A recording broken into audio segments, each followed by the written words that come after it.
Hello and welcome to Umber Dreams Archives. I'm glad you've joined me, ready to slow down, breathe deeply, and let your thoughts drift back through the quiet corridors of time. This is your moment to leave the noise of the day behind, to step away from screens and deadlines and the relentless rush of now, and step gently into the lamplit chambers of ancient Egypt, where pharaohs slept on beds of cedarwood and linen and believed that dreams were doorways to the divine. Each night they closed their eyes and entered a world as real to them as the Nile itself, a realm where God spoke and the future whispered its secrets. Here, in this space between past and present, we wander together through a civilization that mapped the night sky and the landscape of sleep with equal care. We walk through temple corridors where priests recorded dreams on papyrus, interpreting symbols that carried messages from the realm of the gods. We stand in royal bedchambers where incense burned and amulets hung above pillows, protecting sleepers as they journeyed through the darkness. We imagine the dream interpreters consulting their manuals, the common people visiting temple sleep chambers hoping for healing visions, the scribes carefully documenting the pharaoh's dreams because they believed those visions shaped the fate of kingdoms. Each episode here isn't just about dates and battles. It's not about cataloguing dynasties or memorizing pyramid measurements. It's about the lives lived. The farmer waking before dawn, wondering if his dream of flooding meant prosperity or disaster. The priestess sleeping in the temple, awaiting divine guidance. The mother whispering prayers over her child's sleeping form. It's about the mysteries pondered beneath desert stars. The questions about consciousness and divinity that ancient Egyptians asked 4,000 years ago. Questions we still ask today in the quiet hours before sleep. If you enjoy these quiet journeys through time, a like and a subscribe help. Keep this channel alive. Help us continue exploring together. But for now, you don't need to do anything but listen. Imagine Egypt in the age of the New Kingdom, when the empire stretched from Nubia in the south to the edges of Mesopotamia in the north, when Thebes gleamed with temples plated in electrum and the Valley of the Kings filled slowly with rock-cut tombs. The Nile rose and fell with the precision of a heartbeat, flooding the fields every summer, leaving behind fertile black soil that fed millions. This was a civilization at its height, confident in its gods, secure in its traditions, and deeply, profoundly interested in what happened when people slept. The day began before dawn for most Egyptians. The first light would touch the eastern hills, painting them pink and gold, and already the bakers would be at their ovens, the fishermen pushing reed boats into the cool water, the farmers walking toward fields that had fed their ancestors for generations. Work was hard, but rhythmic, tied to the seasons, to the flood, to the journey of Ra across the sky. But as important as the day was, the night held equal weight, because night was when the gods came close. Egyptian homes were simple for most people. Mud brick walls, reed roofs, narrow windows to keep out the brutal heat. Inside, the floors were packed, earth-covered sometimes with woven mats, the furniture sparse, a few wooden stools, clay jars for grain and water, perhaps a low bed frame strung with rope or leather straps. The wealthy slept on beds of imported cedar with linen sheets, their heads resting on curved wooden headrests designed to protect elaborate hairstyles and keep scorpions from crawling into ears. The poor slept on mats directly on the roof where the air moved and the stars turned overhead. Before sleep, there were rituals, small ones, personal ones, passed down through families like recipes. Some people would leave offerings of bread and beer at household shrines, asking protective spirits to guard their sleep. Others recited prayers to Bez, the dwarf god who protected households and drove away nightmares. Children were given amulets to wear, tiny carvings of gods or sacred animals that would keep bad dreams at bay. Sleep was not taken for granted. It was a journey, and like any journey through Egypt, it required preparation. The concept of dreams permeated every level of society. In the workers' village of Deir el-Medina, where the artisans who built the royal tombs lived with their families, archaeologists have found ostraca, flat pieces of limestone used as scratch paper, covered with dream records. A man named Amenacht wrote that he dreamed of his dead father asking for water, and the next day he performed offerings at the family tomb. A woman named Naunakte recorded a dream of a white bird landing on her hand, which the local dream interpreter said meant she would receive unexpected news. These were not kings or priests. These were ordinary people, stonecutters and painters, taking their dreams as seriously as their work. Dreams were discussed openly, shared at the well where women gathered water, debated in the shade where men rested during the hottest part of the day. If someone had a particularly vivid or disturbing dream, they might consult a professional interpreter, often a priest attached to a local temple. These consultations were recorded, sometimes in writing, creating an archive of collective sleep that spanned centuries. The Egyptians were building, without knowing it, the world's first database of human dreams. But dreams were not just personal, they were political. A pharaoh's dreams could change the course of history, and everyone knew it. Royal dreams were announced publicly, carved into stone, used to justify wars, building projects, changes in succession. The king was considered a living god, and his dreams were therefore divine communications meant not just for him, but for all of Egypt. When a pharaoh dreamed, the whole kingdom held its breath, waiting to learn what the gods had said. This created a unique social dynamic. Dream interpreters held immense power, perhaps more than we can fully comprehend from our modern perspective. They could validate or question royal decisions, influence public opinion, even sway matters of war and peace. A skilled interpreter could read the political winds and shape their interpretations accordingly. A brave or foolish one might speak uncomfortable truths cloaked in the language of dream symbolism. It was a delicate dance, one that required wisdom, intuition, and a deep understanding of both human psychology and divine will. The temples themselves were designed with dreams in mind. Many had special chambers called sanctuaries of dreams, or houses of life where people could undergo ritual sleep. The petitioner would fast for days, purify themselves with water from sacred pools, make offerings to specific gods, and then be led to a smaller, dark room within the temple complex. There they would sleep on stone or wooden beds, sometimes for multiple nights, waiting for the god to appear in their dreams with guidance or healing. Temple records show that people came seeking cures for illness, answers to legal disputes, comfort after loss, direction in times of confusion. The priests who oversaw these dream incubations were trained in elaborate rituals. They would burn specific incenses, recite particular prayers, sometimes place protective spells written on papyrus under the sleeper's head. The goal was to create the perfect conditions for divine contact, to thin the veil between the human world and the realm of the gods, and people believed it worked. They reported vivid encounters with Isis, Thoth, Hathor, Ptah, gods who spoke in clear voices, who touched them with hands that felt solid, who gave instructions so specific they could be followed the next day. This was the world before everything changed, before empires fell and religions shifted, and the ancient certainties crumbled into sand. This was Egypt when dreams mattered, when the night was as carefully mapped as the day, when every person who closed their eyes became, for a few hours, a traveller in a land as real as any they would visit in waking life.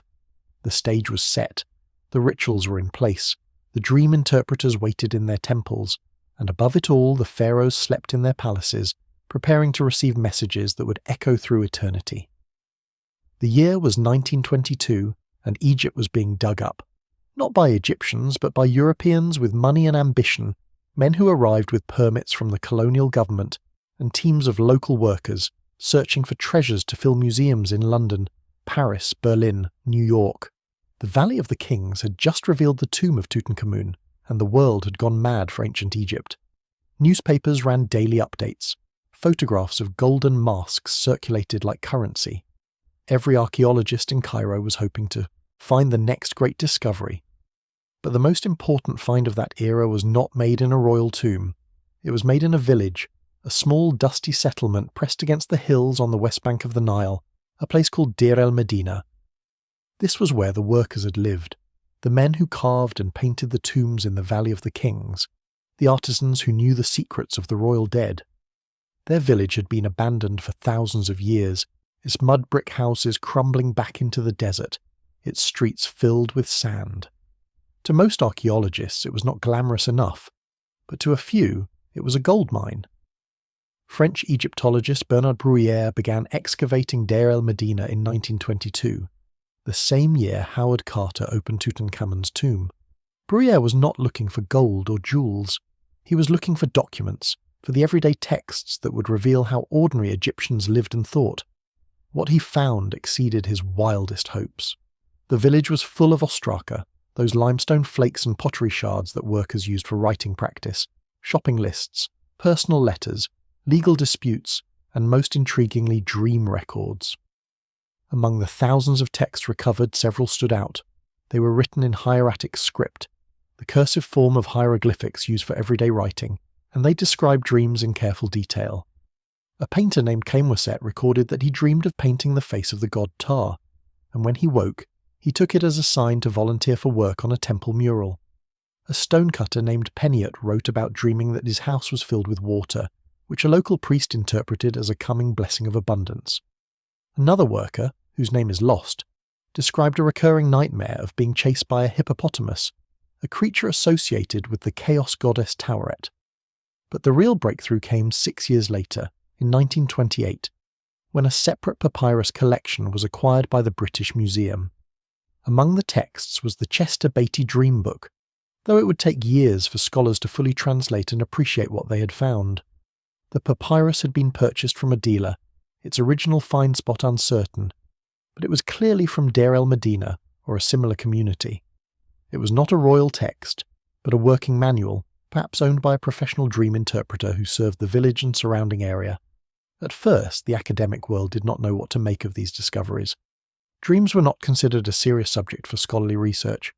Historians were interested in kings and battles, in architecture and art, in the grand sweep of civilization.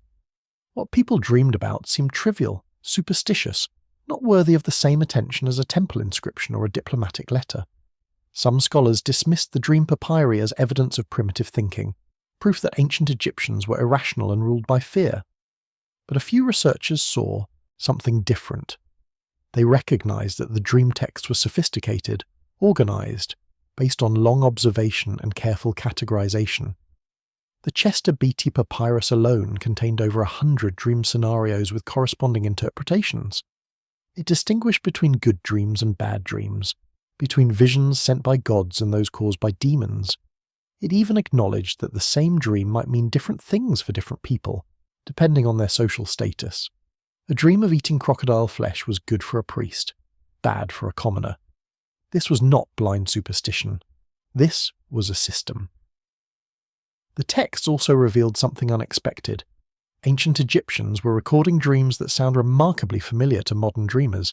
They dreamed of flying, of falling, of losing teeth, of being naked in public, of loved ones who had died, of failing at important tasks. The content of dreams had not changed in 3,000 years. What had changed was how people interpreted them, the framework they used to give those nocturnal visions meaning. The Egyptians saw divine messages where we see psychological processing, but the underlying human experience was identical. As more texts were translated throughout the 1930s and 40s, a fuller picture emerged. Dream interpretation was not a minor curiosity in ancient Egypt. It was a central practice woven into medicine, religion, law, and governance. There were professional dream interpreters in every major city. There were dream temples where people could sleep and receive divine guidance. There were royal dream records kept in palace archives. The practice had formal rules, recognized authorities, accepted standards. It was in every sense an institution. By the time scholars began to take dreams seriously, the Papyri had already been sitting in museum storage for decades. The Chester Beatty Dream Book, one of the most important psychological documents of the ancient world, had been catalogued and largely ignored. It took anthropologists and historians of religion to recognize its value, to see past the dismissive attitudes of earlier generations. They began publishing translations, writing articles, convening conferences. Slowly, the academic consensus shifted. What Bruyère and others had unearthed was not just a collection of old documents. It was evidence of how an entire civilization understood consciousness, how they navigated the mysterious terrain of sleep, how they made sense of the visions that came unbidden in the night. The discovery was revolutionary, though few recognized it at the time. Here was proof that human beings have always wondered about dreams, have always sought meaning in them, have always believed that sleep reveals something waking life conceals. The ancient Egyptians had simply taken that universal human impulse and built an entire system around it, one that lasted longer than any modern nation. The papyri are still there, in museums and archives, available to anyone who wants to read them. The dream records of scribes and workers, priests and pharaohs, waiting patiently behind glass, holding the secrets of what people saw when they closed their eyes 3,000 years ago. The discovery had been made. Now came the hard work of understanding. When the first translations of the Dream Papyri began circulating among Egyptologists in the late 1920s and early 30s, the response was mixed, sometimes openly hostile. The dominant view in academic circles was that ancient civilizations, for all their architectural achievements and artistic brilliance, were fundamentally superstitious, governed by irrational beliefs that modern science had thankfully surpassed. Dreams were fantasies, neurological noise, certainly not something a serious civilization would base decisions on. And yet here was evidence that Egypt, the civilization that built the pyramids and developed advanced mathematics, took dreams more seriously than most modern societies take science. The skeptics had their arguments ready. They claimed the Dream Papyri proved that Egyptians were primitive in their thinking, unable to distinguish between subjective experience and objective reality.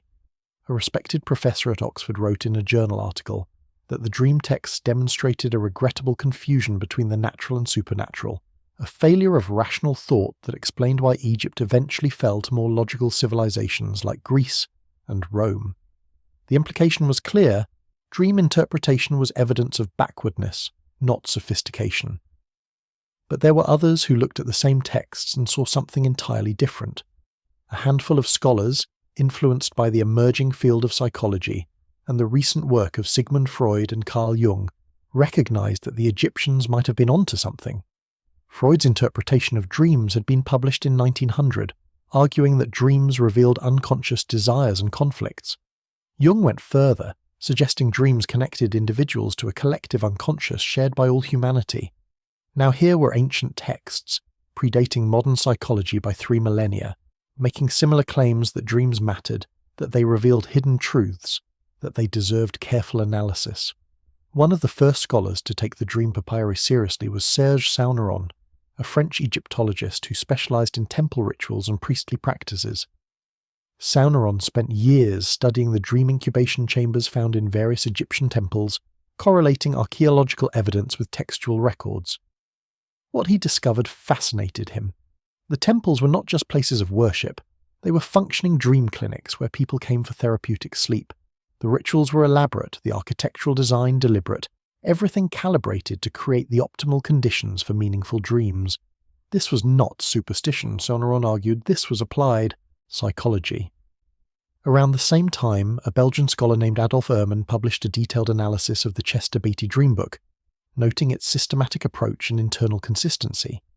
Ehrman pointed out that the papyrus categorized dreams by content and context, considered the dreamer's social status and current life circumstances, and even acknowledged ambiguity in some interpretations. The text sometimes said, a dream could mean multiple things depending on additional factors. This was sophisticated thinking, Ehrman concluded, more nuanced than many modern approaches to dream analysis. The debate spilled beyond academic journals into popular magazines and newspapers. The discovery of Tutankhamun's tomb had made ancient Egypt a public fascination, and anything Egyptian sold copies. Articles appeared with sensational headlines like Pharaohs consulted dreams before battle, and ancient Egyptians had psychology before Freud. Some were exaggerated, but they captured something real, a growing recognition that these ancient people were not so different from us, not so easily dismissed as primitive or irrational. Public lectures on Egyptian dreams became surprisingly popular in London, Paris, and New York. People were curious, intrigued by the idea that dreams might contain wisdom rather than mere confusion. The timing was significant. The horrors of World War I had shattered faith in rational progress. Millions had died despite or because of modern technology and supposedly enlightened nations. Perhaps, some people thought, the ancients knew things we had forgotten. Perhaps in dismissing their wisdom as superstition, we had lost something valuable. Not everyone was convinced. Critics pointed out that many of the dream interpretations in the Papyri seemed arbitrary or even contradictory. Why would dreaming of eating crocodile be good for a priest but bad for a farmer? How could seeing yourself in a mirror be a bad omen when mirrors were luxury items owned by the wealthy? The interpretations appeared to reflect social hierarchies and cultural prejudices rather than universal truths about dreams. This, the skeptics said, proved the whole system was constructed, not discovered, shaped by power and convention rather than genuine insight. The defenders countered that all interpretation systems are cultural, that modern psychology is equally shaped by our own assumptions and biases. Freud's theories reflected Victorian anxieties about sexuality. Jung's archetypes were influenced by European mythology. The fact that Egyptian dream interpretation reflected Egyptian social structures did not invalidate it, they argued. It simply meant we needed to understand the cultural context to appreciate the underlying wisdom. Every civilization develops its own language for discussing the unconscious, and Egypt's language was no less valid than ours. What made the debate particularly intense was what it implied about consciousness itself. If the ancient Egyptians were right that dreams could predict the future, communicate with the divine, or reveal hidden truths, then the modern materialist understanding of the mind was incomplete. But if the skeptics were right that dreams were meaningless noise, then an entire civilization had wasted enormous resources on an elaborate delusion. Both positions were uncomfortable in their own way, which perhaps explains why the argument became so heated. By the 1940s, a tentative middle ground began to emerge.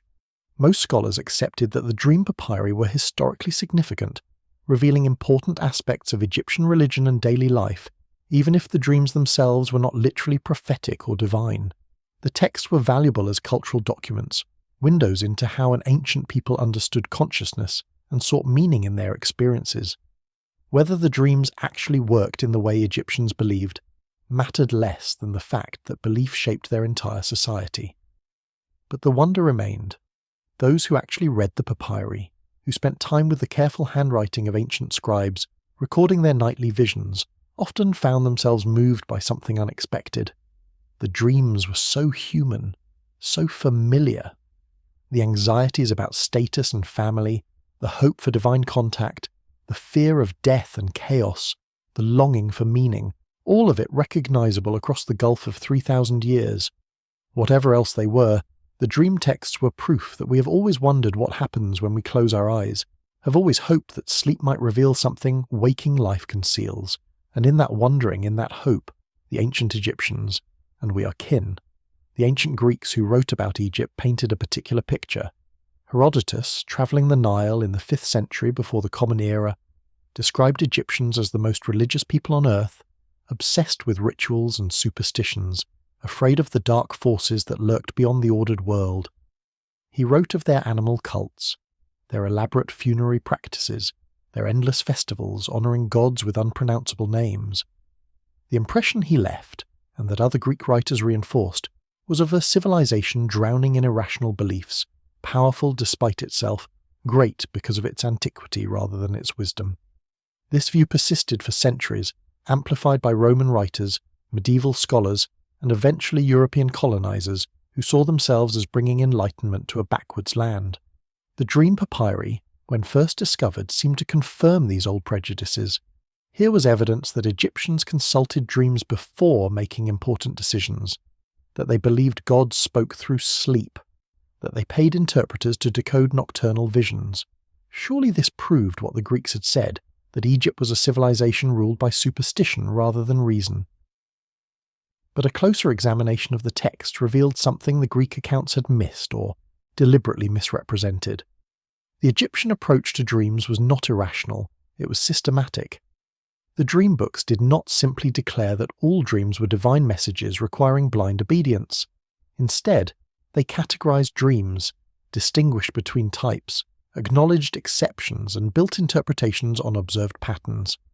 The Chester Beatty Papyrus listed dreams alphabetically by content, each one followed by a determination and an interpretation. If a man sees himself in a dream doing X, this is good or bad, it means Y. This was classification, organization, an attempt to bring order to the chaos of sleep. Consider the categories themselves. Dreams were divided into those sent by gods, those caused by personal anxieties, those triggered by illness, and those inflicted by malevolent spirits. Each category required different responses. A god-sent dream demanded religious action, offerings or prayers. An anxiety dream might prompt lifestyle changes or conflict resolution. An illness dream suggested medical consultation. A demon dream required protective magic or exorcism. This was not primitive thinking, it was differential diagnosis, the same principle doctors use today when determining the cause of symptoms. The ancient Egyptians recognized that not all dreams had the same origin or purpose. Moreover, the texts acknowledged uncertainty.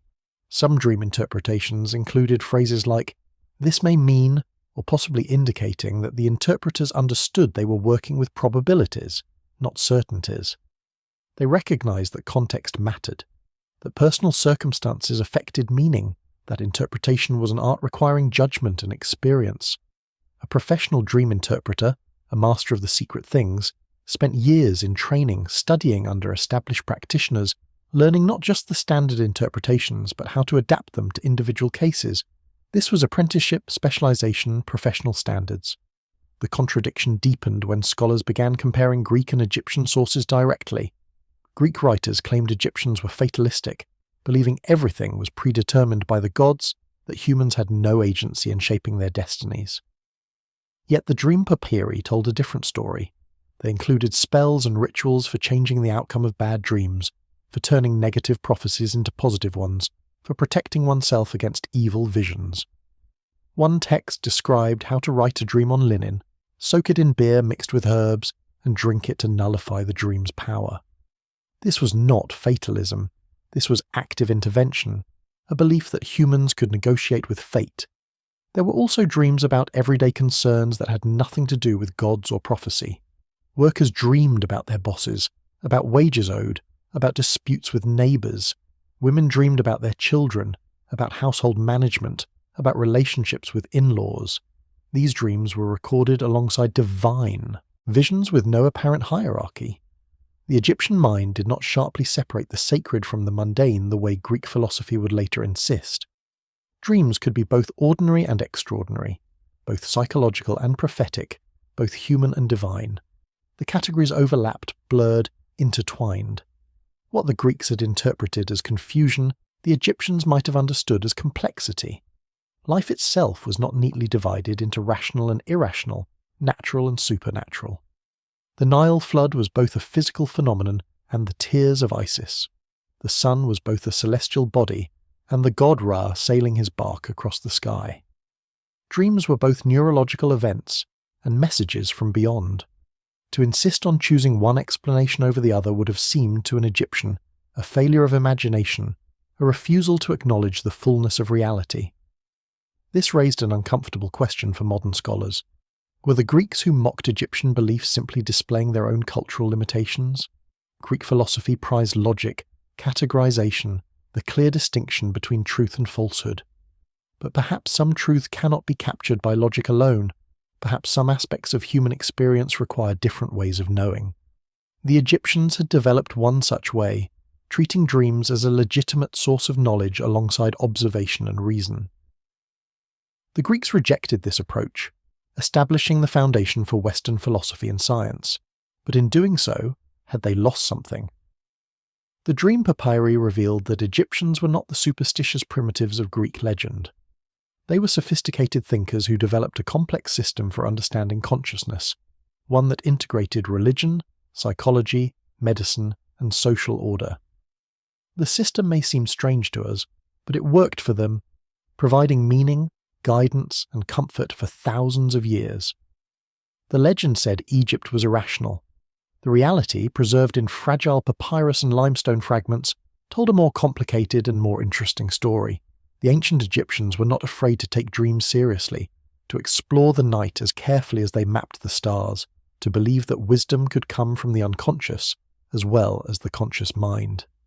And in that willingness to honour both waking and sleeping life, they may have understood something about being human that we, in our certainty, have forgotten. As more dream texts were translated and published throughout the mid-20th century, historians found themselves divided into camps, each offering different explanations for why ancient Egyptians took dreams so seriously. The debate was not merely academic, it touched on fundamental questions about how civilizations develop, what counts as knowledge, and whether modern societies have progressed beyond or simply moved away from ancient wisdom. The arguments became passionate, sometimes personal, revealing as much about the scholars themselves as about ancient Egypt. The first camp, the rationalists, argued that Egyptian dream interpretation was essentially a form of political manipulation. According to this theory, priests and pharaohs used dreams as convenient justifications for decisions already made on practical grounds.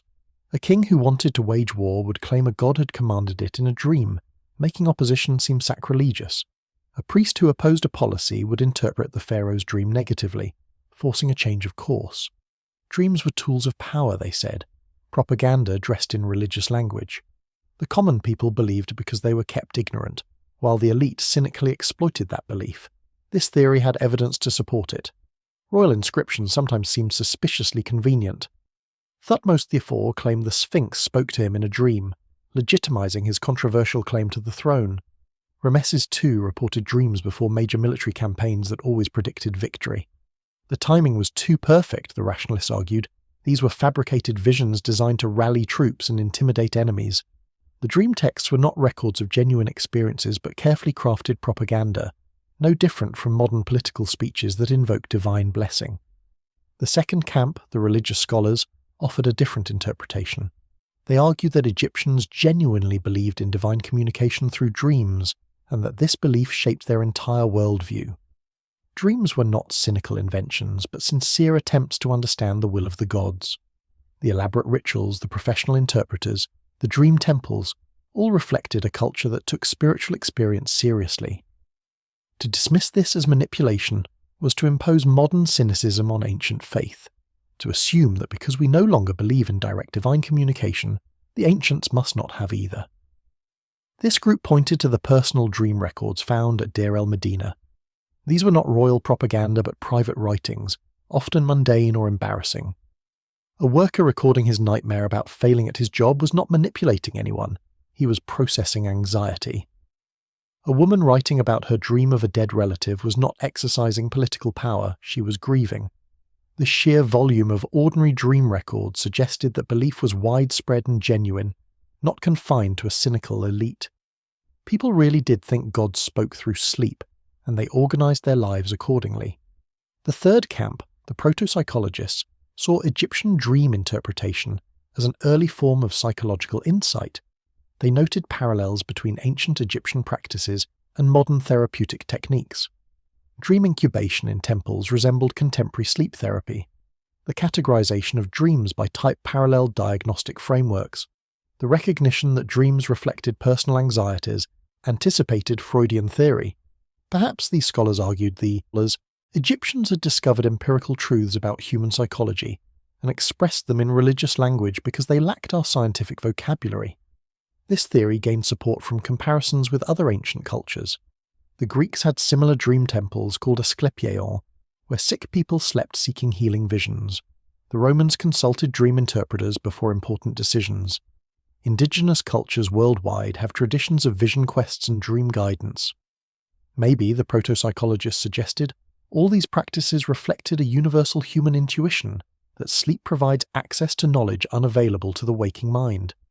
The Egyptians simply developed that intuition into a more systematic practice than most. The fourth camp, the sociologists, focused on dreams as social constructs.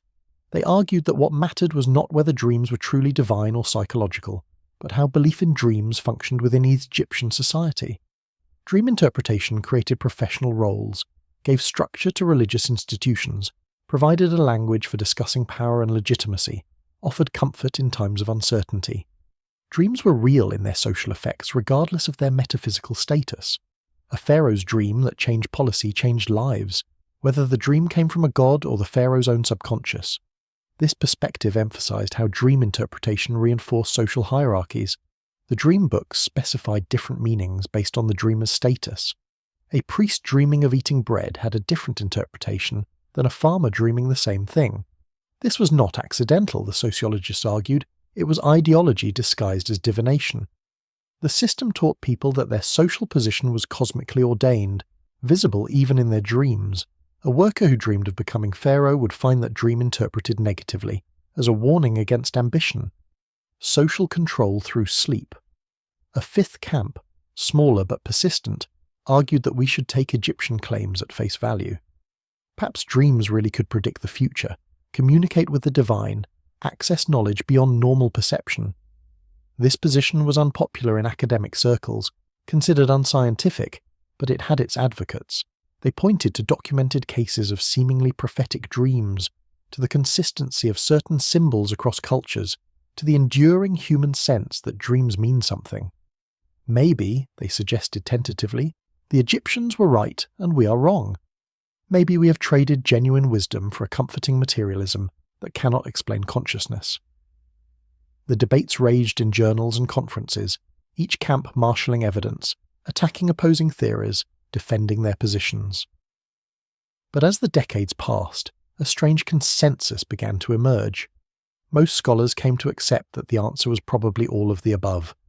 Dreams were used politically and genuinely believed. They reflected both psychological reality and social construction. They could be cynically manipulated and sincerely meaningful. The ancient Egyptians were complex people living in a complex society, and their dream practices were equally multifaceted. What became clear was that we would never know with certainty why Egyptians took dreams so seriously, because the question itself assumed a single answer where multiple truths coexisted. The pharaoh who claimed a god spoke to him in a dream might have been lying, genuinely convinced or unable to distinguish between the two.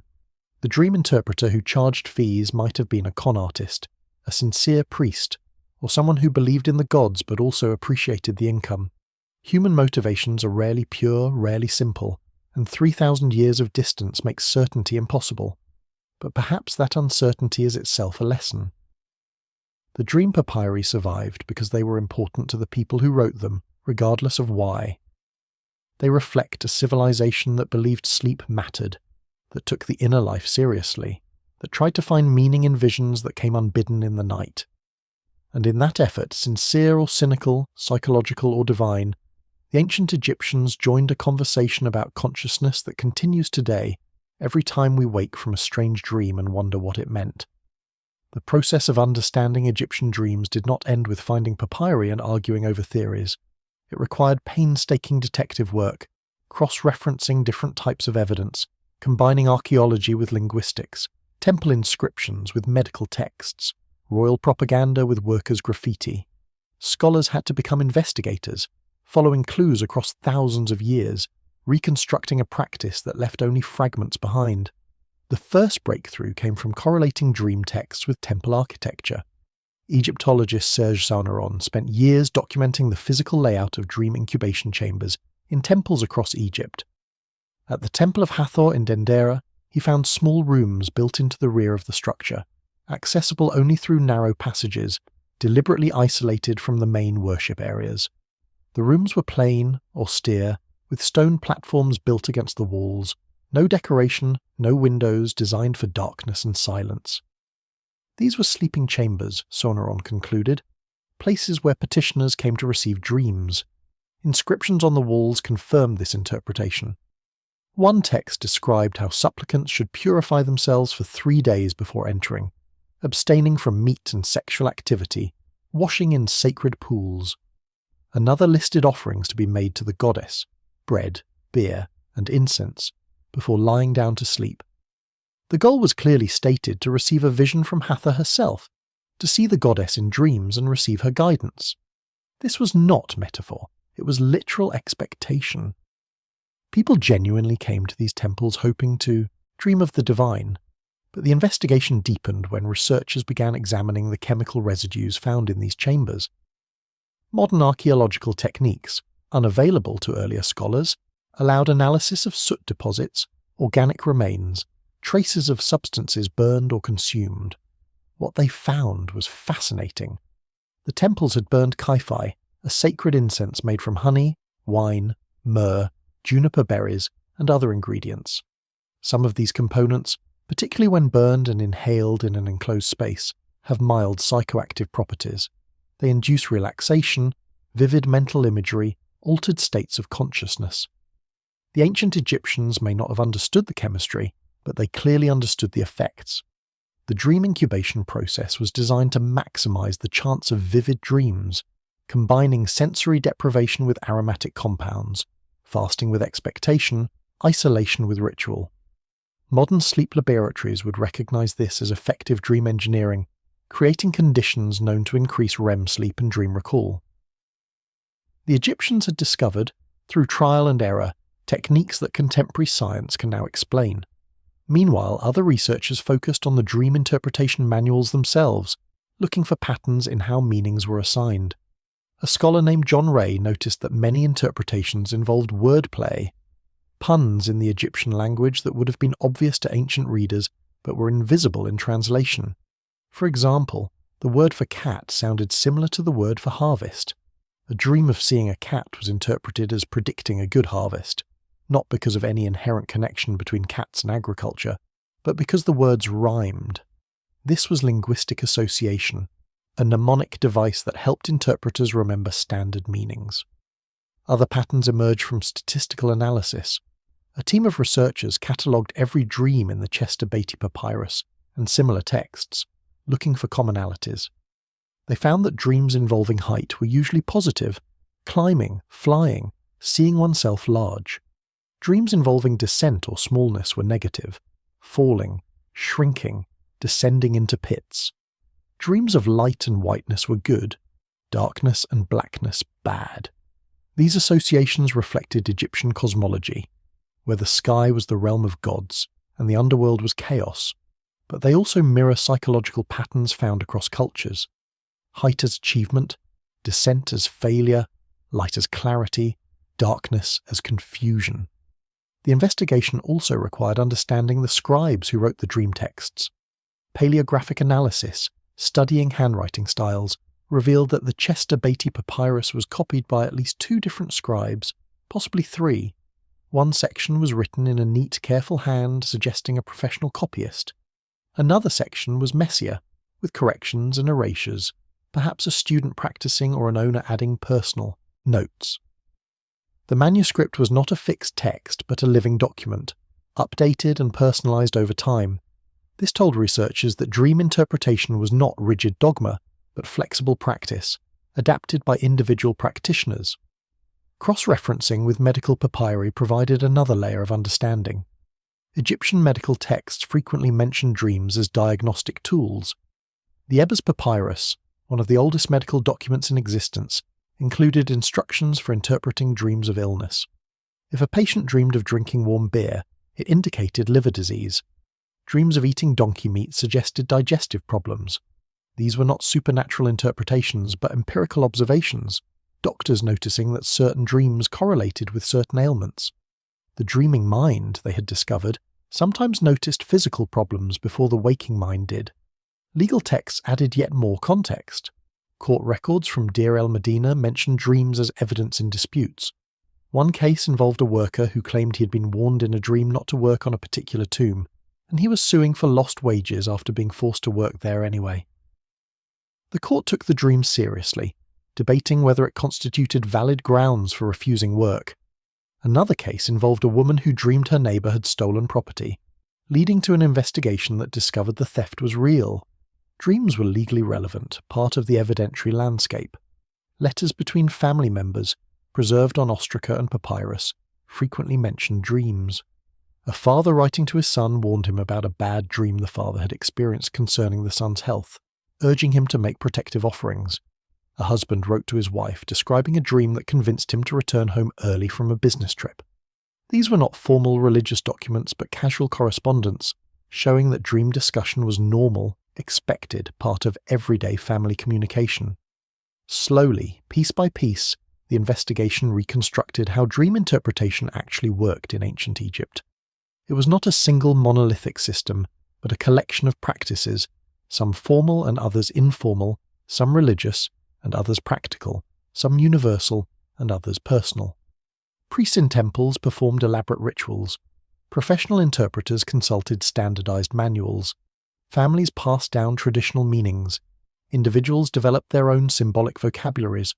All of these coexisted, overlapped, influenced each other. What emerged was a picture of a civilization that took dreams seriously at every level, from pharaohs consulting the gods to workers discussing their nightmares over breakfast. The practice was woven into the fabric of daily life, shaping decisions large and small, providing a framework for understanding the mysterious terrain of sleep. The investigation was far from complete. New texts continued to be found, new analytical techniques revealed, fresh insights, but the basic outlines were clear. Ancient Egypt had developed the world's first comprehensive system for working with dreams, and the evidence of that system, fragmentary but compelling, still spoke across the millennia. The evidence sits in museum drawers and climate-controlled vaults, on microfilm and digital databases, scattered across continents in the collections built by colonial expeditions and archaeological missions. Each fragment is a voice from the past, a moment preserved against all probability, words written by people who could not have imagined anyone would read them 3,000 years later. Together, these fragments form a mosaic, incomplete but breathtaking, of an ancient civilization's inner life. Start with the papyri themselves. The Chester Beatty Dream Book is the most famous, but it is not alone. Papyrus Carlsberg 13 and 14, held in Copenhagen, contain additional dream interpretations with different organizational structures. The Carlsberg text group dreams by outcome rather than content, listing all good dreams together and all bad dreams in a separate section. This suggests multiple schools of interpretation, different approaches to the same basic practice. Some interpreters preferred alphabetical organization for easy reference. Others arrange material by the emotional valence of the prediction. Then there are the ostraca from Deir el-Medina, hundreds of limestone flakes and pottery shards inscribed with personal dream records. Ostracon number 1067 describes a worker named Amenacht who dreamed he was bitten by a dog, which he interpreted as a warning about a treacherous co-worker. He wrote down the dream, consulted a local interpreter who confirmed the meaning, and then made offerings to the god Thoth for protection. The ostracon is small, barely the size of a hand, the writing cramped and casual, but it preserves a complete narrative arc from dream to interpretation to ritual response. Another ostracon, number 5634, contains a woman's dream about giving birth to a cat. The interpretation is not included, but the dream itself is described in vivid detail. The woman feeling the cat move inside her, the pain of labour, the shock of seeing the creature emerge. The text breaks off abruptly, suggesting the writer was interrupted or the rest was recorded on another piece now lost. These fragmentary records are poignant precisely because they are incomplete, windows that show only part of the view. Temple inscriptions provide evidence of a different kind. At Karnak, a wall in the Temple of Amun preserves an inscription from the reign of Thutmose IV describing his famous dream at the Sphinx. The text is formal, composed in elevated language, clearly intended for public display. It describes how the young prince fell asleep in the shadow of the Sphinx during a hunting expedition, and the god Horemakhet appeared to him, promising kingship if he would clear away the sand that buried the monument. The inscription was political propaganda, certainly, but it also reveals that royal dreams were considered appropriate subjects for public monuments, that claiming divine dream guidance was not embarrassing, but prestigious.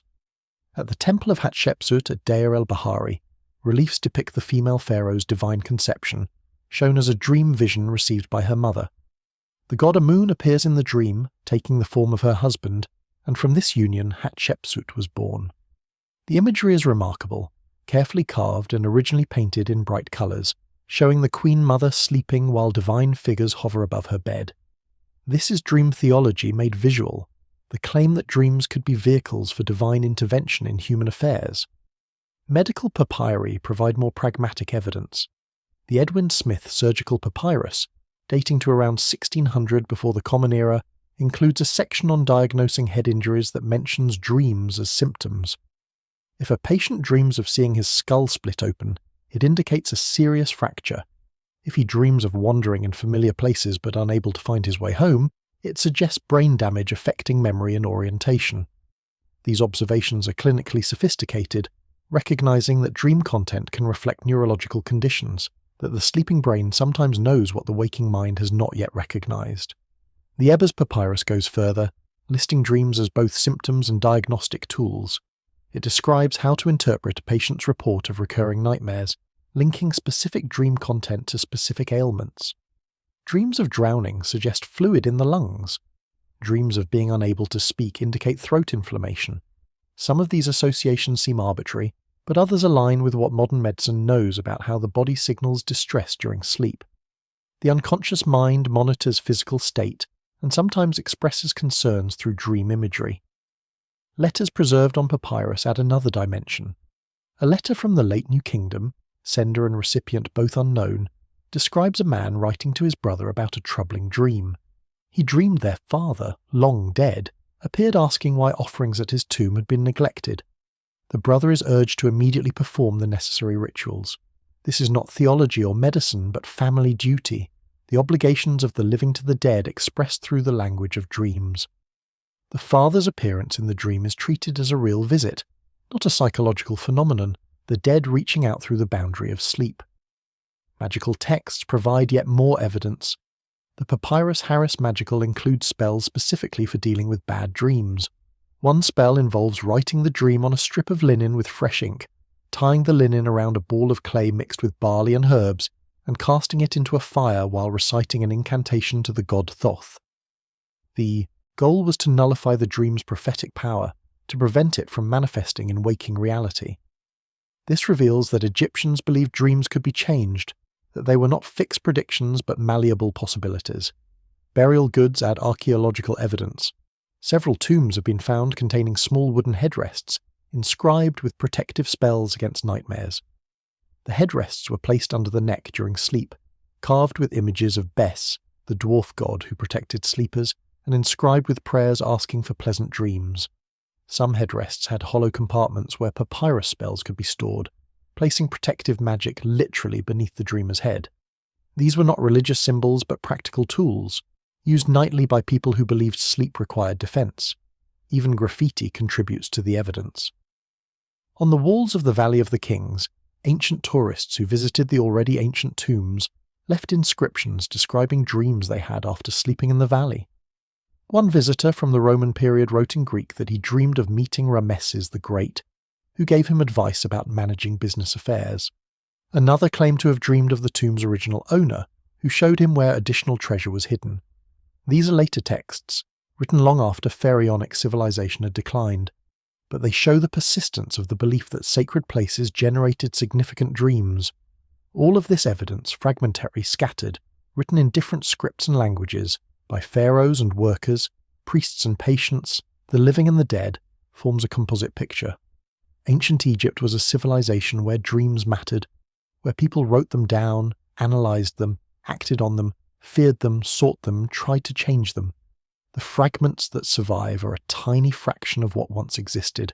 Most of the papyri crumbled, most of the ostraca lost, most of the dreams forgotten.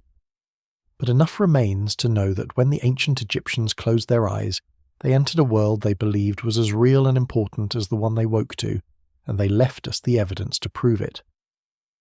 Beneath the surface of the formal dream texts, the public inscriptions and the medical manuals, there existed another layer of knowledge, practices too sacred or secret to be widely recorded, traditions passed orally from master to apprentice, rituals performed behind closed doors in the innermost sanctuaries of temples.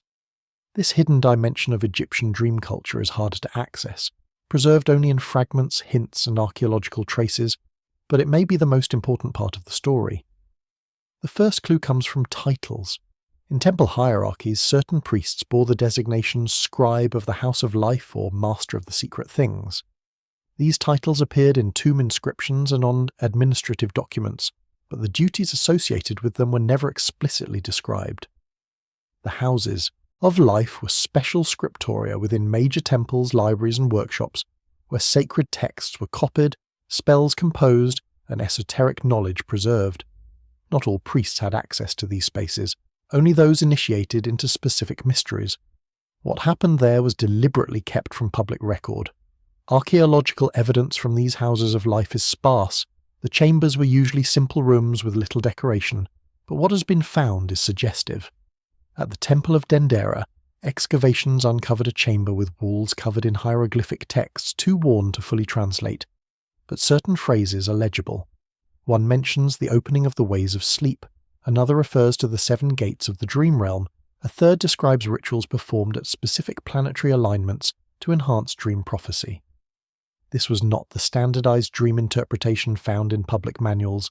This was advanced technique, mystical practice. The concept of ritual dream incubation appears in many texts, but the actual procedures are rarely detailed. We know priests prepared petitioners through fasting, purification, and prayer. We know they burned specific incenses and recited particular invocations. But what exactly did they do inside the dream chambers? A few texts hint at more complex practices. One papyrus fragment mentions anointing the sleeper's forehead with oils consecrated to Thoth, god of wisdom and writing. Another describes placing protective amulets on the chest, throat, and forehead, corresponding to what later traditions would call chakras or energy centers. More intriguing are references to shared dreaming. Several texts mention the practice of priests sleeping near the petitioner, not in the same room but in adjacent chambers connected by small openings in the walls. The goal, according to one fragmentary account, was for the priest to enter the petitioner's dream, to guide them through the experience, to help them find the god they sought. This sounds impossible, yet the texts treat it matter-of-factly as a recognized technique. Modern research into lucid dreaming and the neuroscience of sleep suggests that with training, people can develop some control over dream content and perhaps influence the dreams of nearby sleepers through suggestion and shared expectation. There are also hints of dangerous practices, dreams deliberately induced for purposes of divination or magic that required extreme caution. One badly damaged papyrus describes a ritual for seeing the future that involved sleeping in a tomb, surrounded by offerings to the dead, after consuming a mixture of herbs whose names are unclear. The text warns that this practice should only be attempted by experienced initiators, as it could result in madness or death if performed incorrectly. The implication is that some dreams were gates to realms not meant for ordinary humans, and opening those gates carried real risks. The relationship between dreams and death was clearly more complex than surviving texts fully explain. The ancient Egyptian concept of the ka, the life force that survived bodily death, was said to travel during sleep. Dreams were episodes of the ka temporarily separating from the sleeping body, wandering the night, visiting other realms. This was similar to what many cultures call astral projection, or out-of-body experience. If true, it meant sleep and death were related states, both involving the ka's journey beyond the physical form. Death was permanent separation, sleep was temporary, but the boundary between them was permeable. This belief had practical implications. If the ka travelled during dreams, it could encounter dangerous forces, hostile spirits, or become lost and unable to return to the body. Hence the elaborate protections, the amulets and spells, the invocations to guardian deities. Nightmares were not just unpleasant experiences but evidence of spiritual attack. The cave fighting off threats in realms invisible to waking eyes. A persistent nightmare could indicate that someone had cursed you, that an enemy was using magic to torment your ka during its nightly travels. Some dreams were considered too powerful to speak about openly. Several texts mention dreams that must be kept secret, shared only with a trusted priest or interpreter, never discussed in public. The reason given is that speaking a dream aloud could cause it to manifest, especially if the dream was negative or showed something forbidden.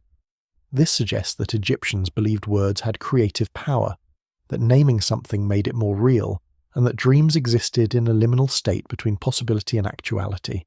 Silence could keep a bad dream from solidifying into fate. There are also references to dream oracles, specific individuals who were considered natural channels for divine dreams, people who did not need elaborate rituals but simply dreamed true. These individuals were sought out by pharaohs and commoners alike, consulted on important decisions, sometimes housed in temples and supported by public funds. They were not priests necessarily, their gift was innate rather than trained. The texts describe them as being born under certain stars, marked by gods from birth, able to see what others could not. Whether this represents genuine intuitive ability or simply social role is impossible to determine, but the belief was real and had social consequences. Perhaps most mysterious are references to the dream books of Thoth, legendary texts supposedly written by the god himself, containing the complete knowledge of dream interpretation and the secrets of sleep. No such complete text has ever been found, but multiple sources mention them, sometimes claiming that portions survive in the temple libraries. One text describes 7 volumes of dream wisdom hidden in the tomb of an ancient king. Another mentions dream knowledge inscribed on the walls of a temple chamber sealed and forgotten. These may be legends, wishful thinking, or references to texts that existed but were destroyed when temples were sacked and libraries burned. What remains clear is that the dream practices known from public texts were only part of a larger system, much of which was deliberately kept hidden. The ancient Egyptians had secrets, techniques and knowledge they chose not to record in accessible forms, perhaps because they were too sacred, too dangerous, or too valuable to share widely. What they knew about dreams, about consciousness, about the landscapes we visit in sleep, exceeded what they wrote down, and that unrecorded knowledge, that deeper mystery is lost to us now, except for these tantalizing hints that somewhere in the darkness of temples and tombs, priests once guided souls through realms we can barely imagine. The dream came on a hunting expedition in the desert west of Memphis, in the blazing heat of midday when sensible people sought shade and sleep. Thutmose was not yet king, just one of many royal sons with little expectation of ruling. His older brother was crown prince, groomed since childhood for the throne, while Thutmose occupied himself with military training and hunting. On this particular day, in the year we now call 1400 before the Common Era, he and his companions had been chasing gazelle since dawn. Exhausted, Thutmose sought shelter in the only shade available, the shadow cast by the great Sphinx of Giza. The Sphinx was already ancient then, carved more than 1,000 years earlier, its lion body and human head weathered by centuries of wind and sand. By Thutmose's time, only the head protruded above the desert floor, the rest buried to the neck. Local people made offerings there, believing the monument was an image of the sun god Horemakhet, Horus of the horizon, but the site was neglected, no longer part of any active cult. Thutmose lay down in the shadow between the Sphinx's paws, exhausted from the hunt, and fell asleep. What happened next would change Egyptian history.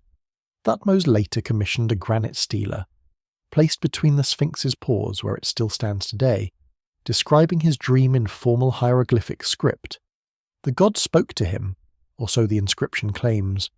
Horemakhet addressed the sleeping prince, identifying himself as the soul inhabiting the ancient monument, and made an offer. If Thutmose would clear away the sand, restore the Sphinx to its former glory, the god would grant him the throne of Egypt.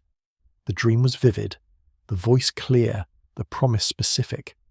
When Thutmose woke, sand clinging to his skin and hair, he knew what he must do.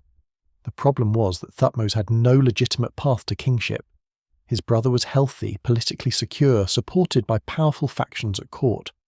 For a younger prince to claim the throne was not unprecedented, but it required either the death of those ahead in succession or overwhelming divine justification. Thutmose chose the latter path. He immediately began, organising the clearing of the Sphinx, a massive undertaking requiring hundreds of workers and enormous expense. He funded it from his own estates, made public proclamations about the divine command he'd received, transformed the restoration into a religious crusade. The political effect was dramatic. By claiming direct communication with a god, Thutmose positioned himself as divinely chosen regardless of birth order. The dream became his primary qualification for kingship, evidence that the gods themselves wanted him to rule. Whether anyone believed him is impossible to determine from surviving sources, but it did not matter. The restoration project was real, visible to all, proof of piety and devotion. When his brother died unexpectedly, possibly from illness, though some sources hint at foul play, Thutmose was ready. He ascended to the throne as Thutmose IV, and the dream that began as private experience became public history, carved in stone for eternity. This was the moment when Egyptian dream culture fully entered the political sphere, when dreams became not just personal guidance or religious experience, but tools of statecraft. Earlier pharaohs had mentioned dreams in inscriptions, but Thutmose made his dream the cornerstone of his legitimacy. The dream stela stood between the Sphinx's paws, proclaiming to all who could read hieroglyphs that this king ruled because a god had spoken to him in sleep. It set a precedent that later pharaohs would follow, using dreams to justify wars, building projects, policy changes, and dynastic shifts. The consequences rippled through Egyptian society. If a pharaoh's dream could alter the succession, then all dreams became potentially political. Opponents of Thutmose must have questioned the veracity of his vision, though no written criticism survives. Supporters rallied around it, seeing confirmation of his fitness to rule. The professional dream interpreters gained even more influence. their ability to validate or question royal dreams, giving them leverage over policy. A whole infrastructure developed around royal dream consultation, formal procedures for recording, analysing and acting on pharaonic visions. But Thutmose's dream was revolutionary for another reason. It linked dream experience directly to archaeological restoration, to cultural memory, to the preservation of the past. The Sphinx was already over 1,000 years old when Thutmose cleared the sand, a relic of a bygone era. By framing its restoration as divine command received in a dream, Thutmose suggested that the gods cared about remembering history, that honouring ancient monuments was sacred duty. This idea influenced later pharaohs who would justify their own restoration projects as responses to divine dreams. The dream also represented a shift in how gods were imagined to communicate. Earlier divine encounters in Egyptian texts often involved physical manifestations, gods appearing in temples, speaking through oracle statues, possessing priests. Thutmose's dream suggested that gods could speak more directly, meeting individuals in the private realm of sleep without intermediaries. This democratized divine access in some ways. Anyone could potentially receive a god's message through dreams, but it also created new anxieties. If anyone's dream might be divine communication, how could true visions be distinguished from false ones? The answer was interpretation.